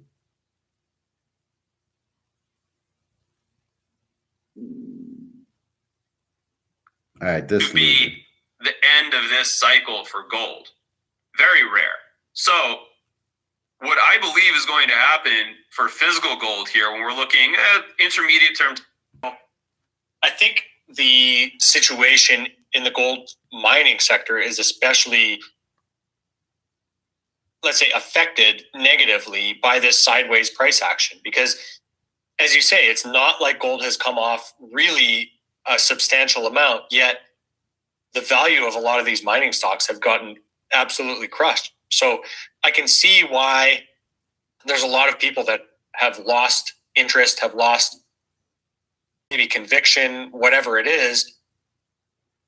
And maybe it's not necessarily that they're never going to go back into. So listen to this answer. There's a lot of other things that have captivated other people's interest, not just that people only look at gold and gold miners, right? Yeah. And so what I would like to do is to sort of this guy's an idiot. Share with investors the way that I approach these markets, which is, I believe, different from how most investors approach the markets. Most investors start with sort of a fundamental viewpoint, and they say, well, there are problems in the economy. There's too much debt in the system. Fiat currencies all trend towards zero over the long run. The bond market is in a bubble. And all of those things can be correct. And in fact, most of those things are correct. So don't get me wrong. But most investors start with a set of fundamental beliefs like that. That's what you're supposed to do, and then they do a ... Therefore, I expect the price of some asset class, whether it's gold or the miners, to do A, B, or C. So they start with the fundamentals, and then they extrapolate what the price action should be. I learned the hard way when I was cutting my teeth in this sector, 2007, 2008. I learned the hard way that is a very dangerous way to evaluate the markets. No, it A isn't. lot of the individuals who correctly understood certain fundamentals leading into the global financial crisis in 2008, Housing they crisis. were completely blindsided. I'm not going to name any names, but they were completely blindsided in the crash of 2008 that they could be right on the problems in the housing market and the mortgage market. But the way that they then invested, they actually got hurt more than even the mainstream stocks. So, for example, silver fell more in percentage terms than the S&P 500 in the crash of 2008. A lot of the mining stocks fell more than the S&P 500 in the crash of 2008.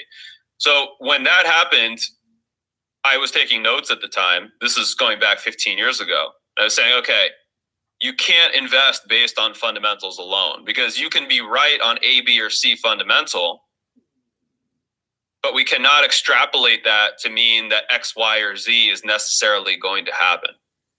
And by the way, the reason for that, Tom, for people who are students of the markets in general and not just precious metals investors, but the reason why one cannot start with a fundamental outlook, unless you have insider information on a particular story, you know something already before the market knows it.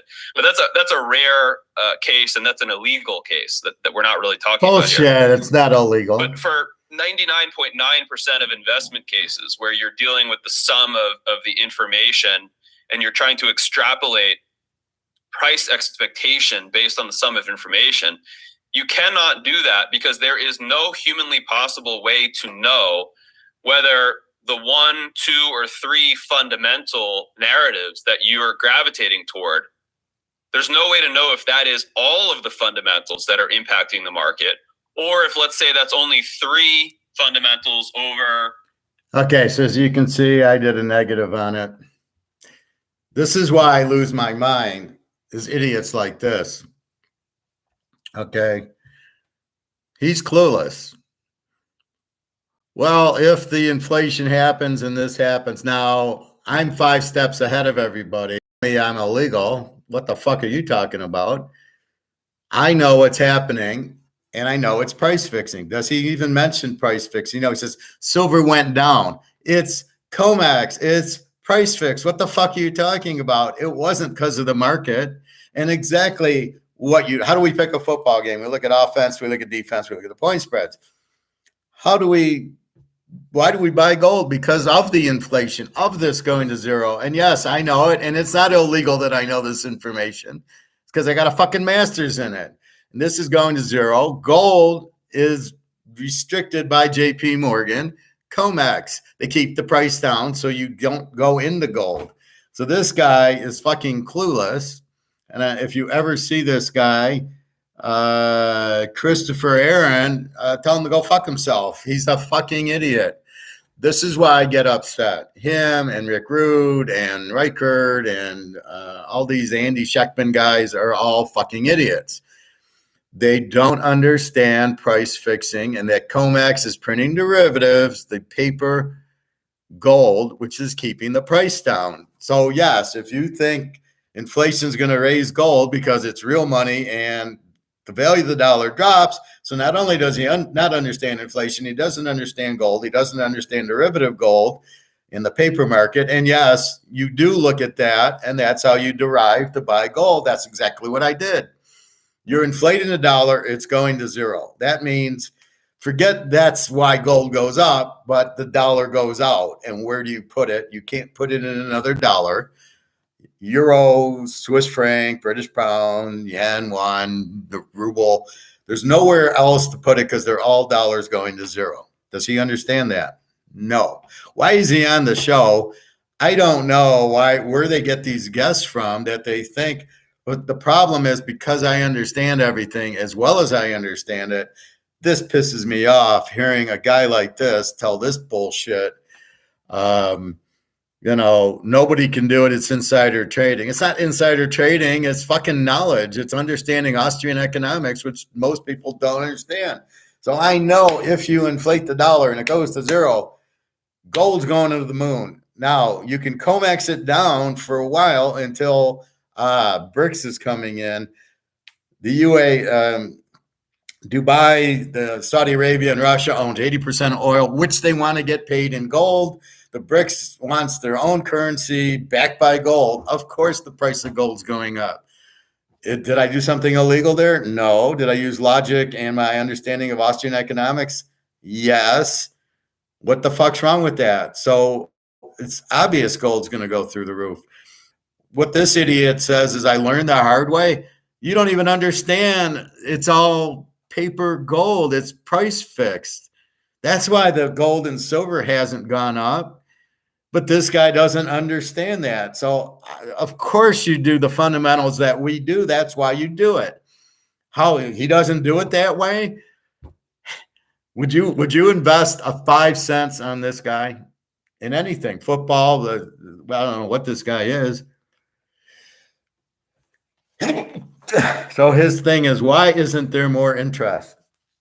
Every central bank in the world, but the U.S., is buying gold. The demand for gold is huge, as always. But that doesn't translate the price because it's price fixed with paper gold. That's why he doesn't even know there is interest in it. Do I got to fucking email this guy? Let me be on your show.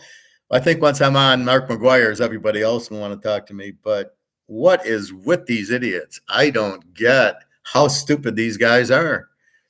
Oh my God. It's just, see, and the problem is, so somebody like Luke or Phil or one of these other guys will watch this and they'll go, oh, I don't want to be in gold. Right. I don't want to be in it because, it doesn't move. There's no demand for it. This guy's the fucking problem, man. He's a liar and he's a thief, and whatever he's charging for whatever he does, he should be giving his money back. He's costing people millions of dollars with his idiotic rhetoric. This guy's an idiot. Christopher Aaron. I got to find this guy. Maybe he's on Twitter and drill him a new asshole. How do you not know about paper currency and that it keeps the price down and COMEX? Okay. That's what you learn, not this other bullshit of there's no interest and the mine. It's being manipulated, you fucking idiot. How do you not know that? How do you get on a YouTube with this guy, Palisades Gold, which I think Alligator's been on before, or Egon, and we talk about gold. And what bothers me the most is the guest, who's obviously had Alligator Egon talk about paper gold, and he doesn't interject with, what about the price fixing by COMEX? That's what I don't understand by the host. So this guy comes on, says his 2 cents, fucking clueless. Everybody sits there and goes, what the hell are you talking about? But you listen to him and you go, oh, okay, yeah, that makes sense. That's why gold's not going up. There's no demand for it. Guy's out of his fucking mind. He has no clue what's going on. And that's why I get upset is when the Reichert or Rick Root comes on and they hodgepodge around and they never bring up paper gold. Well, Rick Root should be in jail for selling ETFs, making them sound like they're backed by physical gold. And if you buy it, you'll actually have gold, which is a lie. You don't have anything. It's paper gold is what you have. He's part of the reason that the price is down. And then you have Reichert, who's an attorney for the government. So he doesn't get it. And he talks in words that nobody understands because he does it on purpose. So you can't know he's an idiot. That's like the Fed. They don't want gold to go up because then you would realize that the Fed's fucked. They don't know what they're doing and they're fucking the dollar over. The inflation is you're overprinting. Duh. This other idiot on Mark McGuire yesterday was the same thing. He's like, this whole euro dollar thing, which nobody's ever heard of. It's made up fantasy. You can call it the US dollar or not. It's the US. This is a US dollar because that's what it says. United States of America. It's of America. Well, it's an America. This is a US dollar for what it is. It's not worth anything, but it's a US dollar. The euro is a euro. I mean, what is this guy talking about? These guys are so fucking stupid. Hey, Todd, you sent me an email. Let me check the email.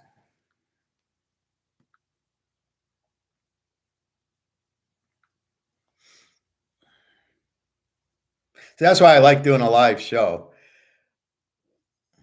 You guys can talk to me and do that.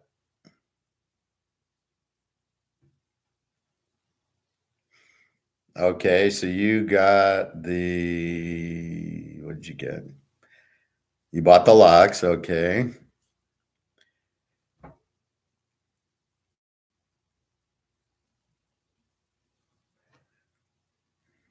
Well, it should have had a message, go back, and so after you enter, it goes to the site and do it.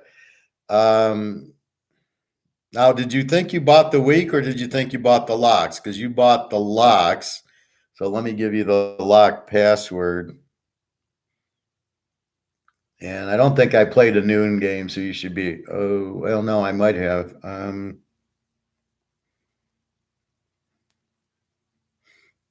of course, I'll have to email it to you, or everybody will have the lock password on here.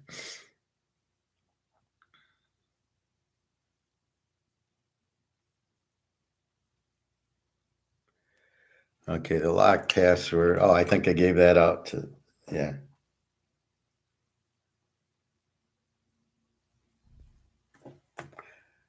Okay, so you bought the locks, just for an FYI. And you will see them in 1 second. All right, so I'm emailing you back.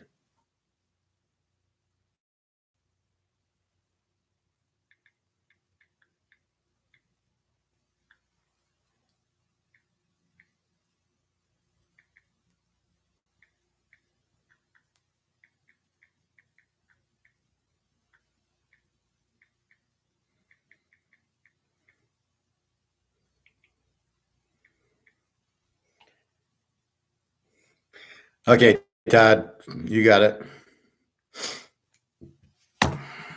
Just make sure, just verify you got it.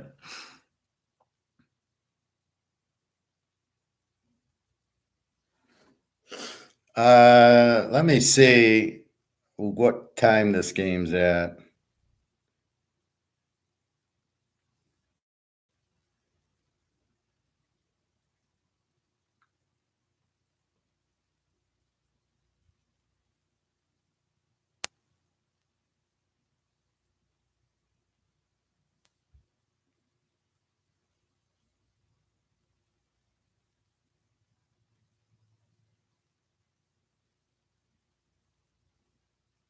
Yeah, it's a noon game, so you'll want to get it. Okay, yeah, get it in now. You got 5 minutes or maybe a little bit more. But that's the big play. Oh, no, Todd, that's fine. That's what the point of it is. That's why I do it live. I want to get the questions and comments and give you a chance to ask. Yeah, so it's a noon game. Get it in, and off you go. I'm probably going to add another lock, but it'll be an NFL lock, so check. I'll probably enter it in a bit. So anyway, so this is the problem. When you got these idiots who are misinforming you, that's why I warned you about be careful. Oh, good. It's noon. I can start eating. So what I'm telling you is what's really happening. He sees the inflation and he sees buy gold, but he doesn't get COMEX is manipulating the price with paper. That's the creed. Yeah, it's General Chow tonight, Bobby. I'll send it to you. I'll buy 2 and I'll send you one.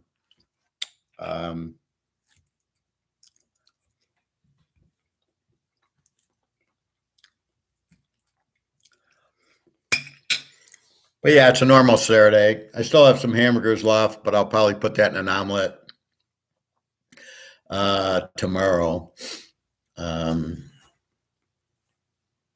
But yeah, I went to the grocery store yesterday. I usually run out of veggies, so I get a lettuce and I get some more peppers and broccoli, stuff that I cook in my eggs and cook and put in my salad. Then I'll buy like celery, which I don't cook. I only put in my salad. I don't know how celery would taste in an omelet, but broccoli and peppers are pretty good, and onions.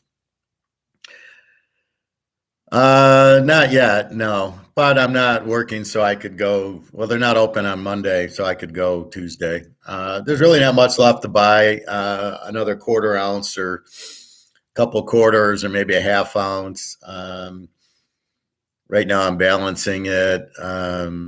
So we'll see. But at this point, I got to take a trip to Greece. Fortunately, I got my credit cards into a 0%. So those balances are down.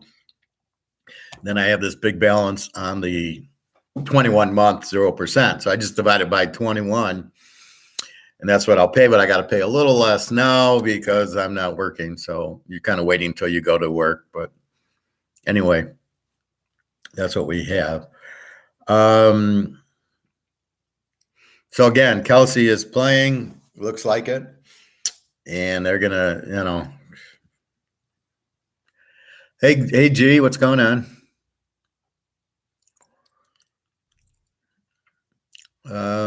Let's see. So this is the problem I have with these guys. They get on and he tries to sell you something like the other guy with paper gold. What the fuck is it? Why are you even showing this stuff?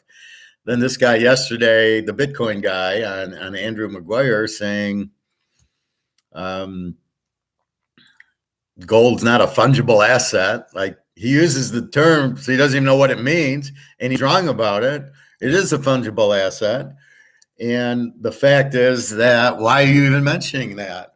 They don't understand that the price is being suppressed by JP Morgan, who doesn't want competition. So instead of saying it simply, he says they don't want to compete with gold in a roundabout way. But they don't know what the fuck they're talking about. And then see somebody at my level, you guys would maybe listen and go, oh, okay. Yeah, gold's not a good play. It doesn't move. You don't have the full story. I explained the whole story to you. It's because it's price fixed in paper dollars. That's why I show you Mark McGuire and Alligator and Egon. They explain what's really happening and that gold's going to go to the moon with bricks. This guy's like, oh, yeah, I got burned because I played gold and silver and it went down because it was manipulated. He doesn't even understand. He did it correctly, but he didn't understand why silver went down. It didn't go down because of that. It went down because of JP Morgan price fixing it. So you did exactly what you should. Silver should be 2,000 an ounce right now.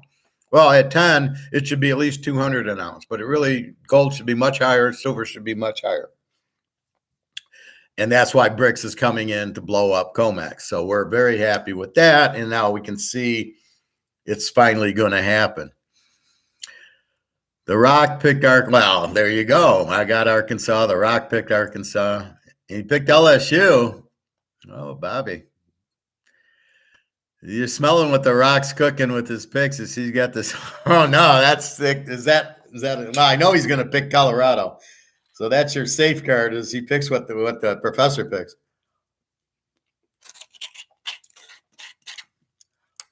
Is he going to lay the smackdown on Herb Kirkstreet? How about the rock bottom? Maybe you'll rock Kirkstreet. Is Lou Corso still on? He's like, isn't he dead? Like 105 years old? So that's the problem you guys have, or most people.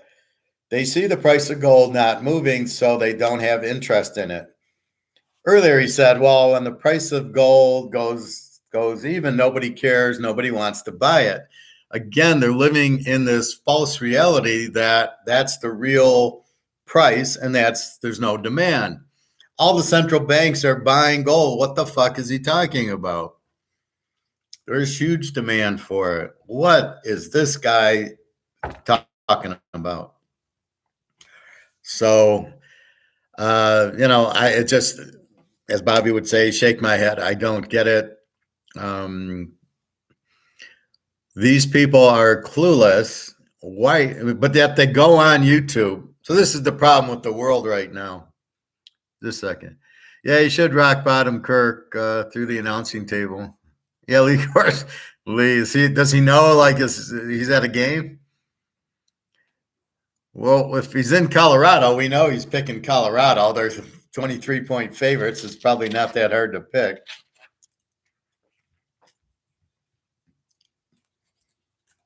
Or does he pick with the spread? I mean, Lee, yeah, I'll give you a 25-point favorite, and I say they win. Wow, you're a genius.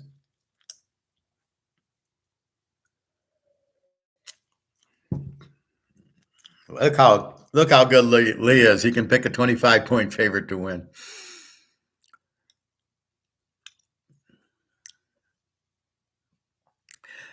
If I can smell what he's cooking, he's going to take Tennessee, Bobby, just for you.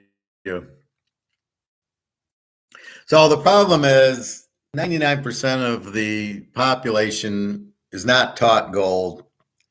I fell into it because I got my master's at a school that taught Austrian economics. My undergrad was Keynesian economics. And I just sit there glassy-eyed in the class going, I don't know what the fuck this guy's talking about. Because it was all macroeconomics, Keynesian. And Keynesian is so fluttered, nobody knows what he's talking about except for the government wants to run the market instead of the free market, which is why gold is being controlled by the government, not free market. Only here, though. Yeah, he picked Tennessee. The Rock copied Bobby, but well, the Rock's probably listening. You gave your picks out, so the Rock's on here as as Phil's probably really was the Rock, and he's watching. He sees Bobby's picks and he goes with them. So it's really your picks, Bobby, that he took. I don't know. Good luck, Bobby. All I can say is I wish I was your bookie. Anyway, so this is the problem. People don't understand. I got lucky. My master's was Austrian economics. The guy explained it in clear English as I explained it to you in clear English. It's price fixed. That's what we know. And that's it. So it's not hard to see that that's what's happening. So, all you can do is understand. That's why you've got to learn the game. You got to understand how to play craps before you sit down and play it. You've got to understand how to play poker before you sit down and play it. And you got to understand gold and the economy before you sit down and play it. You've got to understand inflation is the devaluation of the dollar going to zero, making it worthless. And then gold doesn't go up because of that. The money, you need money, right? So all of a sudden the dollar goes out. Well, what's money? Well, gold and silver are money. That's why gold and silver go up, because the dollar is, you need to replace it. And it can't compete with gold. So most people don't want gold to go up and have interest. And nobody knows that gold's much more valuable. And all the central banks are buying it. And we're just waiting for it to go up. We don't want this, we would like immediate satisfaction, but we understand there isn't immediate satisfaction. It doesn't go like a stock, right? Which are fake anyway. Tesla's not going to sell any of his Teslas. There's going to be no value. All these car companies are losing because of the high interest rates to get a loan. So if you understood that, you would short the car companies, not buy them. Anybody buying Tesla is going to lose their ass. That's all I can say. Or the Harleys or the Fords or the GMs. They're all going to lose their ass because nobody's going to buy the car because nobody can afford it.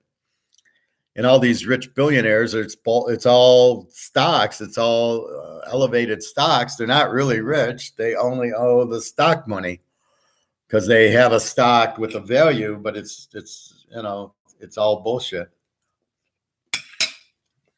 Anyway, so kickoff. Maybe I'll go to the coin store. If he has a quarter ounce, I want to buy it. Maybe I'll take some money, but I'm not buying an ounce yet. I'm due one last paycheck, but it's just for 36 hours on Thursday. So that's going to pay next month's rent. And if I go on the trip, that'll go on the credit card. So I have to adjust my finances, but I can still, if I know gold's going up, soon, I'm fine. If it takes another year, which I don't think it will, then I want to make sure I bridge it and I don't want to cash anything in at these low prices. The guy asked me at the coin store, he says, "You got any Eagles?" I got a bunch. You want to sell us some? Not at 2,000. You make it 20,000, you can have a couple, but at 2,000, I ain't selling any of them. So that's where I'm at with that. Anyway, it's good luck on the games today. Try to play the best. Like I said, if you need help at night, I think Colorado's a night game. Arizona is a night game.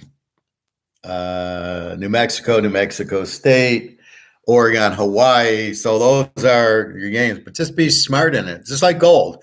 Be smart in it. Understand it. Why are you playing it? This is why I have a big problem with the guy. That's exactly what you're supposed to do is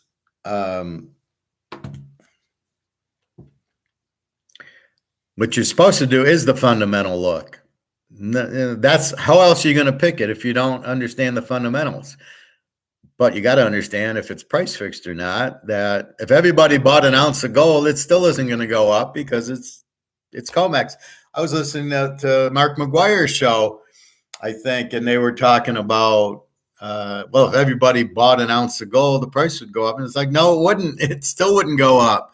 The central banks are buying tons of it. The price isn't going up because COMEX is printing the paper derivative dollars to keep the gold price down. So the real demand is it's at least 20,000 an ounce if we can get rid of COMEX, which is what the BRICS is doing. So if we understand the BRICS is our friend and they're going to kill COMEX and it goes up, we just don't know the timing, but we know it's happening. We know Russia's announced that they're going in. They're basically fuck. The U.S. has them on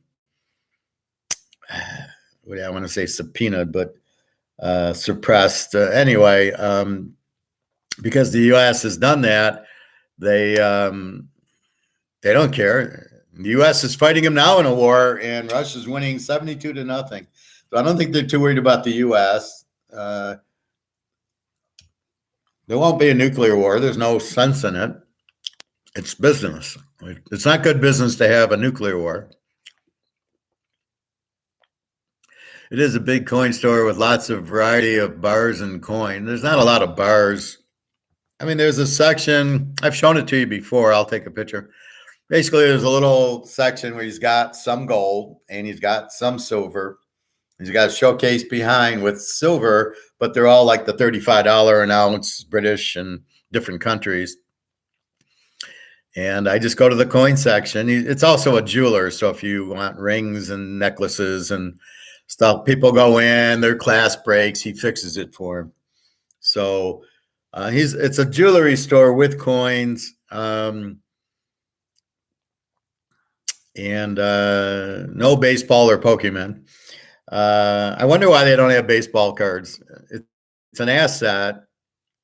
And if you put a Mickey Mantle out there, believe me, people would have interest in it because people coming to the store for gold and silver are looking for assets. So you have to understand, I need to get out of this to get into, and because this is not an asset, this is an asset going to zero. I need to get out of this into an asset that's going up. So, but the Brady and the Mantle cards already went up because they're at free market. Gold hasn't, and we're just waiting. But yes, does the government want gold to go up? No. So we're fighting the government, but now we got Russia, China on our side, and the fact that they're fucking the dollar up because they don't know economics. That if you keep printing it, it goes to zero. That's 100% certainty.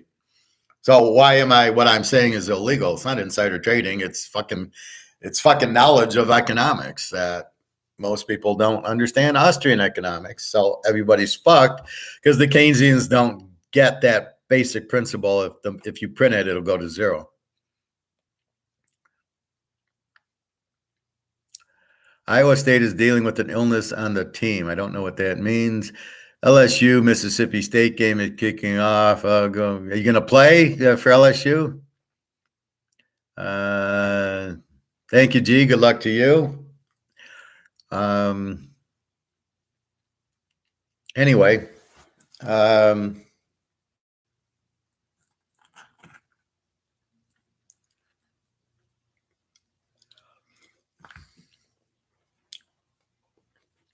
now let's go to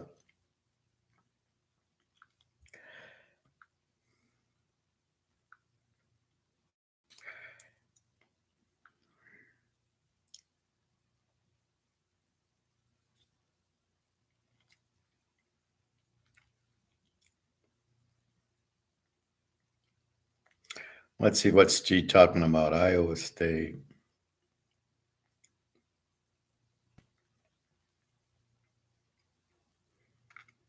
Running back questionable, lineman question, and running back. Yeah, I don't care if they're offensive players. Iowa's got a lot of questionables today.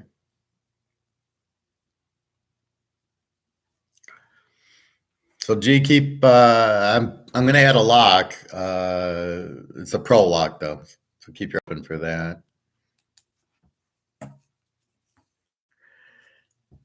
Well, as long as it's not to their defense, then that's fine. But I think their defense is more of a structure, so it'll be good. I'm not going to Berlin.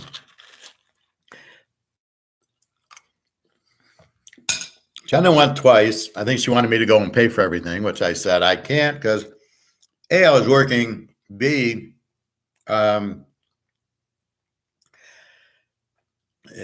she didn't give me time because it was like a $2,000 flight. And it's about 900, 1,000 if I have a couple weeks notice to go to Europe. So I said, no, I'm not going. Now I asked her where she wants to go. She said either Greece or Italy. So we'll probably go to Greece to vacation. And that's in October. She didn't want to go yet. Her son's just started college.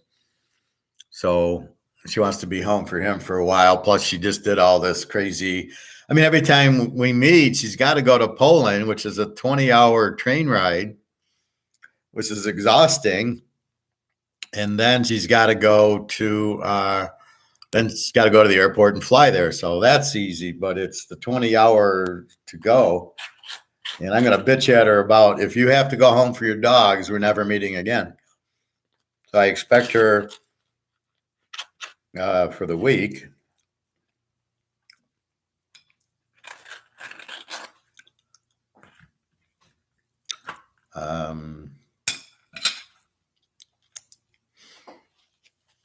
And we'll see.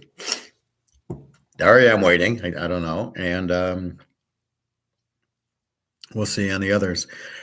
But so right now, no, I haven't booked anything yet. I might go to Hungary to check that out. I heard they're very conservative now and not communistic, and things are going, although their dollars, like $1 is like 350 of their dollars. So I'm going to have I'll take $100 out. Now I'll be eating for a month there. So I'll have to see that. See, it doesn't matter if they have inflation as long as I have dollars. What's going to happen is our inflation, once we start trying to buy things from China and the BRICS currencies, that's when the U.S. gets fucked. So right now, you can buy a computer for $200 if it came from China, but once you have to convert the dollar from the new BRICS gold-backed currency, it's going to cost you an arm and a leg. That's what's going to happen. That's what's coming. So things that, as long as it's U.S. to U.S., you won't feel it. It's when it comes from other areas, other countries, that you start feeling that there's no value of the dollar. So if you're living in Venezuela and they have mass inflation, like in the hundreds of thousands, they probably can't afford this bottle of whiskey. Probably cost them $1 million Venezuelans, whatever their dollar is. Here it's $50, but that's if you can even find it. But that's the difference. You can't even see it. So that's where we'll feel the inflation is not really here. It's where they're getting their stuff from. So if they're not producing oil from the U.S. and they're buying it from Saudi Arabia, Russia, or Dubai or Venezuela, we're fucked because the price is going to go 10 times higher because our dollar is losing value. And this is what these idiots that I just showed you, this guy and the guy yesterday, they don't understand is economics. So therefore they don't understand the dollar has no value. It's going to zero. They missed the point. And then gold suppressed is what they really miss. So until you understand gold is suppressed, then you just don't get it. Because it's not free market. See, people are stupid, these guys, because they don't understand it's not free market. So I know right off the bat, they're Keynesians that don't get it. They put their ideas out there, which is probably on purpose by the government, probably pay them to say this shit so people will go, oh, yeah, I guess I won't buy gold because they want them in the dollar. But here I am saying, no, these guys are full of shit. It's the paper derivative price that keeps gold down. That's the problem. That's why it's going to go to the moon. And the catalyst will be the Russian BRICS gold-backed currency and the Russian Saudi Arabia, Dubai oil. That's 80% of the world is going to be in gold. That's going to drive all the prices up, drives the dollar out, drives gold price to the moon. That's why it is, but these idiots don't understand it. This guy lost buying silver in 2007. It wasn't inflation. It was a housing crisis, not the great economic collapse. That's bullshit. It was a housing crisis, and it was a Ponzi scheme. And all these banks sat there and sold you phony derivatives, these phony real estate trusts, like Attack on Wall Street. That's why I bring it up. They sold you these knowing they were bullshit, knowing they weren't good quality, but figuring you'll never find out. We're going to sell them. You're going to buy them, and you're going to, and it's good as long as they can keep paying. But because everybody did adjustable rate mortgages at 1%, and then when they went up to 5%, nobody could afford them. And girls, the strippers in Vegas, they were buying 5 houses because it was so cheap, but not counting on the price going up. And then the housing values dropped, so they couldn't refinance, and everybody got screwed. That's not a housing market. That's a Madoff Ponzi scheme. I'm going to sell you mortgages that aren't good. And if you watch The Big Short, they say it. They're not good mortgages. They started out okay. Then Clinton got involved and said, no, we'll relieve the restrictions. And then off you go. Yeah, but he's got Daniels, Bobby. So good luck with Daniels. Anyway, so because of that, they're selling the derivatives to keep the price. I don't know where I was on Ritz. So as long as the price is low, they are selling. The derivative market is selling the Ritz to the Attack on Wall Street guys, and they're getting 8%. And there's no risk if there's no default. So if interest rates don't go up, if the inflation, whatever caused it, well, basically the adjustable rates went up, right, from 1% to 5%, which were they're supposed to do. That's what Batman pointed out. God, he was strange in that movie. He's scary. So because of that, as the adjustable rates, and that's what they're always going to do, they're variable rates. They start at 1 or 2 to sucker you in, and then they go to 5. Well, Wall Street knows this. They know it's a Ponzi scheme. They know the rates are going to go up and people are going to default. And since they're giving credit to people that shouldn't get credit, a lot of people with zero credit and zero zero income are getting these mortgages that they don't apply to, right? So therefore, because they're getting all these that don't work, they're going to default. Well, they know that. Although the margin call movie, they didn't seem to know it either. So basically, you have a bunch of idiots running the banks and that, and they're all salesmen, and they try to sell you, oh, like I go into the bank, right? Because I want to take my money out and buy gold. And the guy, so some salesman comes to me, I can put you in a 9% annuity. And I said, but I'll still be in dollars. I don't want to be in dollars. Dollars are going to go to zero. And, the look on his face, like, oh no, you saw, he saw what's really happening. The dollars are going to zero. I mean, I don't give a fuck what you say. I know what I know, and they're going to zero because they're printing trillions of dollars like it's popcorn. Like pay for this debt. The inflation comes when they just print money. When I go to work for money and you go to work and you make money, that's not inflation. You make the money, you spend it. So the money's in the system because you produced it. You're a producer, then you become a consumer or you're a saver. That's fine. It's when they just print money when there's no production. Nobody earned it.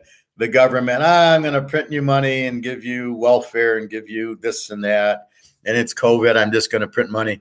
And when you print $20 trillion that out of thin air, guess what? It's inflation and it loses its value because that's the, I can't think of the word. That's the straw that kills the camel's back, right? I think that's what it is. That's it. You can't print. That's what breaks the camel's back.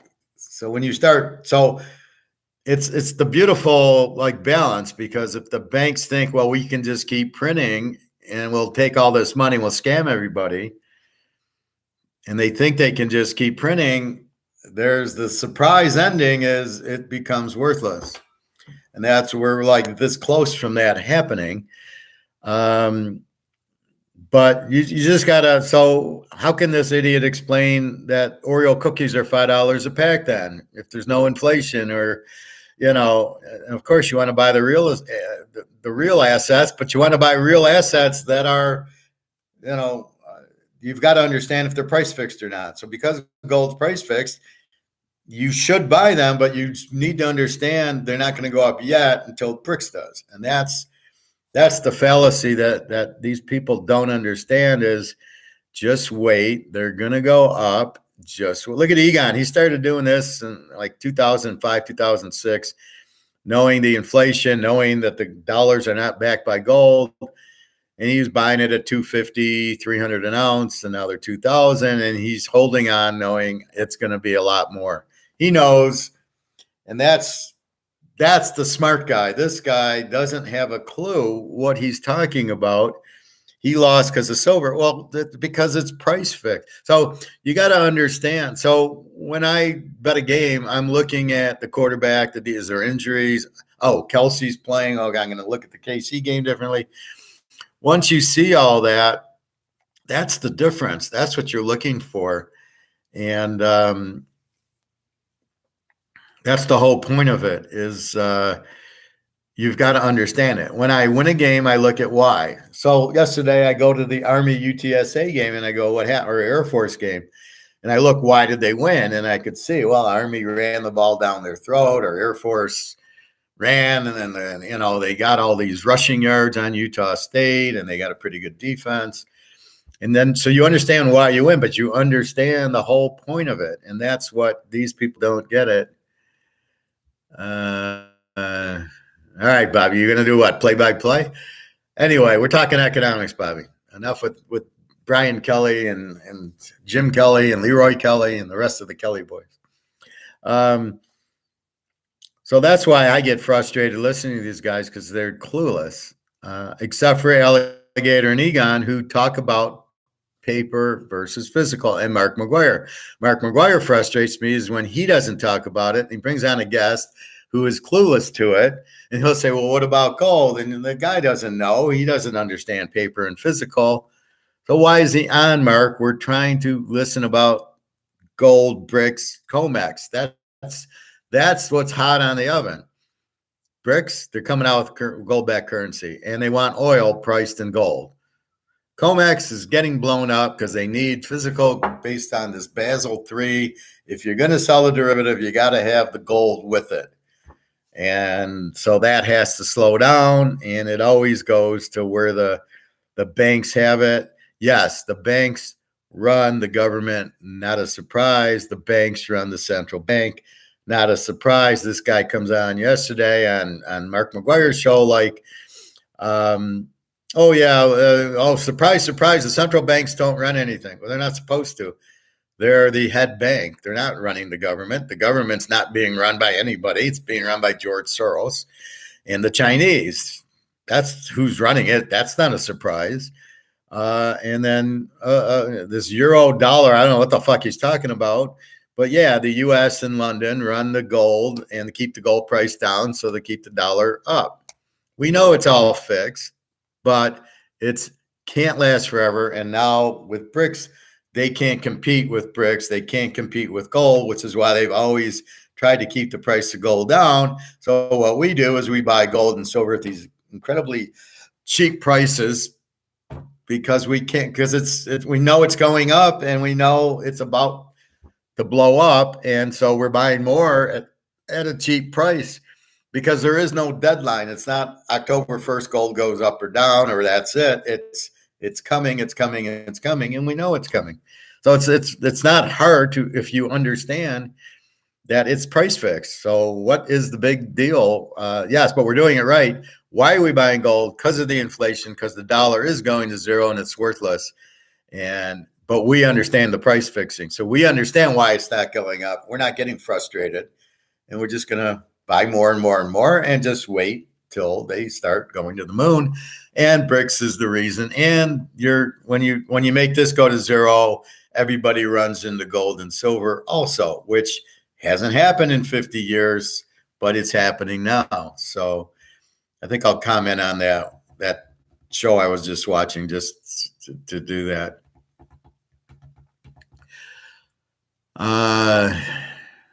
Well, what are you telling me, Bobby? You don't even tell me we're on the field. I assume they're in Mississippi State territory, but I don't care, Bobby. I don't need to know it's 4th and 1 and they're going for it. And Brian Kelly, yeah, I get it. All the coaches go for it, and that's why most of them are losers, and we don't bet on them. Like the Lions, they're a terrible team like that. So anyway. Well, Bobby, we're talking economics finally, and you're back to watching the LSU game. So I'm almost done, 2:30. So by 1, I want to eat, and I'm gonna go to the gold store and see if they have any quarters or halves to buy. Like I don't mind. It's like for 600, I can buy a quarter ounce all day. But the ounces for 2,000, it's a tough buy to keep. I just bought 4 ounces, so it's $8,000. Again, if I'm still working, I go buy another ounce, but I'm not, so I got to be careful a little bit. I got to bridge it. I prefer buying a 1.5 ounce gold right now than silver. I think 600 ounces is a lot for now, and I'd rather buy gold than silver at this point because I have so much silver, not because I don't like silver or I think the price of silver is not going to go to 2,000. At the end of the day, I just want more gold. So that's all it is. But if he had no gold, I would buy another 20 ounces of silver. If I have the option of a 1/4 ounce, $600, and the silver, I'm going to buy the 1/4 ounce. That's all I'm saying. Well, I could. I'd rather shoot for 1,000 ounces of gold. Then I can put my ass on an island somewhere and just lobster and martinis or Canadian Club and steaks. I'll just buy a cow and then bring in a butcher and Gordon Ramsay, and they can make me steaks every day, steaks and ribs. And I'll have the Chinese. I'll bring the Chinese to the island. We'll have General Chow every day. Hysterical. Anyway, so that's what's going on. But that's what I wanted to point out. That's why you've got to be careful. Here you maybe like the show because Egon was on it or Alligator was on it. He brings these guys on. We don't know who this guy is. He starts song and a dance about gold and it goes sideways. Then he had a technical chart. Well, look, if it does a triple Lindy, it's going to go up. And you're like, really? This guy's looking at charts. And G knows how I am, especially gold charts are fucking meaningless because it's price fixed. You can chart, the only chart I would do right now is you could do Kansas City and maybe Cincinnati, Baltimore. If we look at the NFL teams, I could actually use the trend for. Green Bay's out with Love. San Diego, I could use their chart. Tennessee, probably. Oakland's new. Buffalo, I could start using theirs. Seattle, Geno Smith, but Coach Pete, maybe. Detroit, you can't. Indy and Houston, forget about it. Chicago and Tampa, forget about it. Baltimore, Cincy, Kansas City, Jacksonville, maybe. This is the second year, maybe 8 or 9 games in. The Niners, you got Brock Purdy. The Rams, you could with Stafford, but he didn't play last year, so all their stats got fucked because they kept losing. The Giants, new coach. Arizona with Toon, no. The Jets, Zach Wilson, not really. Dallas with Prescott, you could. You could track them. Washington with Thurston Howell, no. Denver with Wilson, no. And Sean Payton. Miami with Tug, you could almost start. New England with Jones, no. New Orleans, no. With Carr. Carolina, no. Cleveland with Ross. And Pittsburgh. Pittsburgh, maybe they're good home dogs, so maybe you can, since you have the coach. But there's 5 teams that I can use trends on because of the variable change. And that's what these idiots aren't looking at in gold or the stocks. I mean, he's tracking gold. It's price fixed. You can't track it.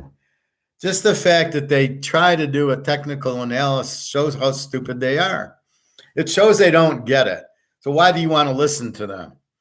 That's my point. You don't really want to listen to them because they don't really know what the fuck they're talking about. Therefore, you've got to just you can't really pay attention to them. So that's where I'm at with it. And that's why I get frustrated because I start seeing these guys. And like McGuire's thing yesterday, it's an hour long, and this guy's an idiot wearing a T-shirt. Yeah, he's professional, and what he says doesn't make. He was lying. He showed he didn't know what he's doing. Gold is not a fungible asset, and go to the definition. It is. I don't even know what fungible means. I would never use it because why would I need to say a word that I'd have to explain what it is? I'll just say it in a simpler term. Gold is gold. It's a real asset. That's it. I don't know what he's talking about. And obviously he's trying to sell Bitcoin with Ethereum. Do I ever talk Bitcoin or Ethereum? Only to say Bitcoin is a Ponzi scheme. So anyway, more into football now. So let's go to anyway. So we will go. I don't know anything else. I think I want to eat, go to the pool, go to the coin store, and check in my scores. Now I don't sit and watch these games early. It tires me out if I watch all day. I tend to go get the Chinese, get the gold, go to the swimming, kind of relax, check the scores, and then I'll watch the night game. So that should be what? Colorado State, Oregon, Hawaii. I'll watch those games, and I'll check the scores. And I'll tell you what's tough is betting these over-unders. The unders are real tough because you're rooting for no points, and you really can't. You don't even want to know the score till the fourth quarter. And then, like Iowa last week was 20-0. I happened to see the score as I was watching another game, it kind of shot on because I wasn't trying to watch it. It's 20-0 fourth quarter, and I go, okay. And I'm under 44 in the Iowa State game. So I was like, oh, okay, perfect. And then it's just, okay, let's get the game over with at 20. And they made it 33, but it was still way under. And like the Philly game, I did sweat. It was a 52, and it was 25-20. And I know if New England scores, they're now driving, that they're going to go for 2, and it's all going to be on the 2-point conversion. And then my Georgia guy sacked them. But it's hard to watch overs and unders because the overs, you're waiting for points. And the unders, now the difference is when you go over in the third quarter, like we did in one of the games last week. I think it was the USC game. When you bet it over and it hits the over midway in the third quarter, you can realize, okay, I won. That's it, and I still got a quarter of game that I don't have to sweat. So that's what's good about it. But the totals are very reliable and much. I'm going to say much easier to pick. Like Bobby's taking LSU, Mississippi. It's much easier to go over in the game than it is to try to pick the winner on these. Tennessee, Florida. I can't even pick the over under on the game. But like Colorado, okay, that Notre Dame, you can take the team. I'd rather take the team than the over because I don't think the other team's going to score. Notre Dame, I think, is a shutout. So 50-0, that's what I'm predicting. So I don't want to fuck with the over-under on that. It's sort of like Colorado. I just want Colorado to win. It's only 23. So I'm not going to really fuck with the over-under because I don't know if Colorado State can score. So that's really what I'm looking at. Anyway, that's about it. So I'm going to go to the Gold Store now. I think, I got to eat and go to the Gold Store. And then the pool. So good luck today. www.teaserking.com. Still have a lot of strong plays today and tomorrow if you want to buy. And we will see what's going on. So I'll be on. So the game started at 1 o'clock tomorrow. So I'll be on at 11. Today, since they're on at noon, I came on early at 10. This way we could talk. And not be under stress of trying to meet game time where the same thing tomorrow, 1 o'clock. So we're going to stress game time. Oh, one thing I want to talk about quickly, economics, while it's on my mind, is how TV is kind of ruining football with oversaturation. It's basically, so if you have one steak, it's good. But if you want two, it's not as good as the one, but it's okay. You enjoy steak or chocolate sundaes or General Chow. 3 you don't want. Then it's oversaturation. I don't want to eat 3 steaks. I don't want to have 3 sundaes. No, 1's good, maybe 1.5. Yeah, class is at 11 tomorrow, Bobby.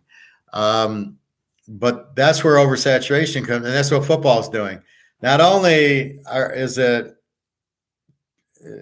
is too many games, but it's also too many commercials.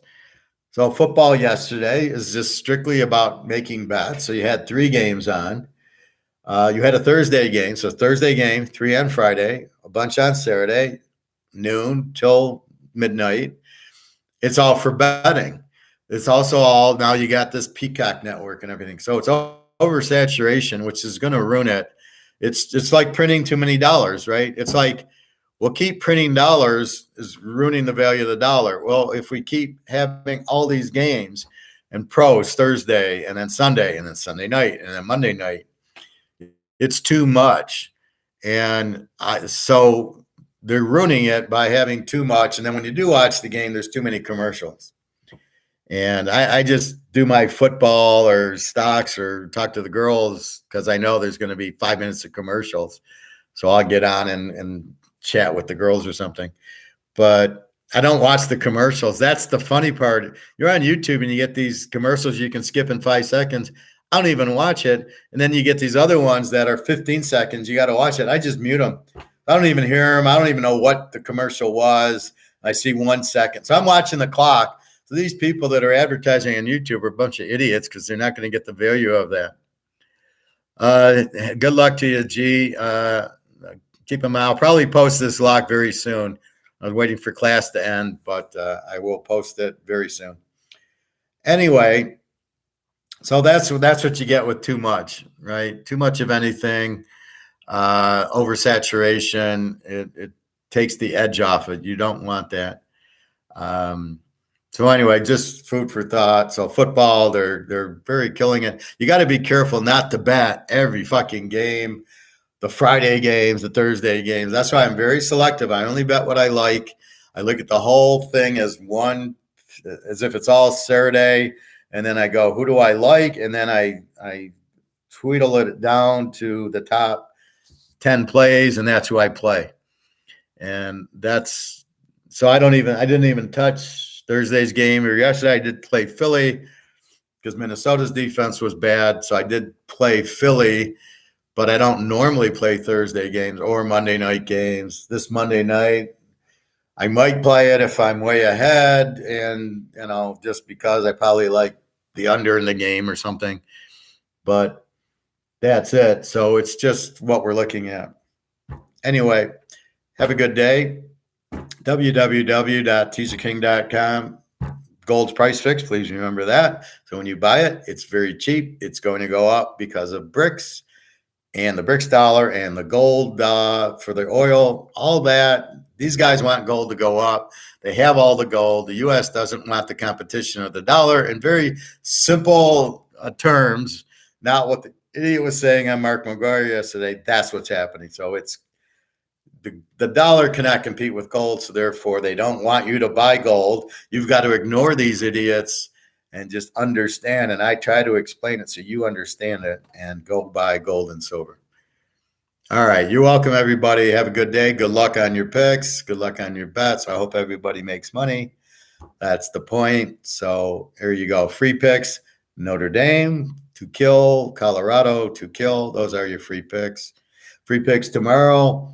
If you're looking for that, Jacksonville and Indy, Houston. Jacksonville over, Indy, Houston over.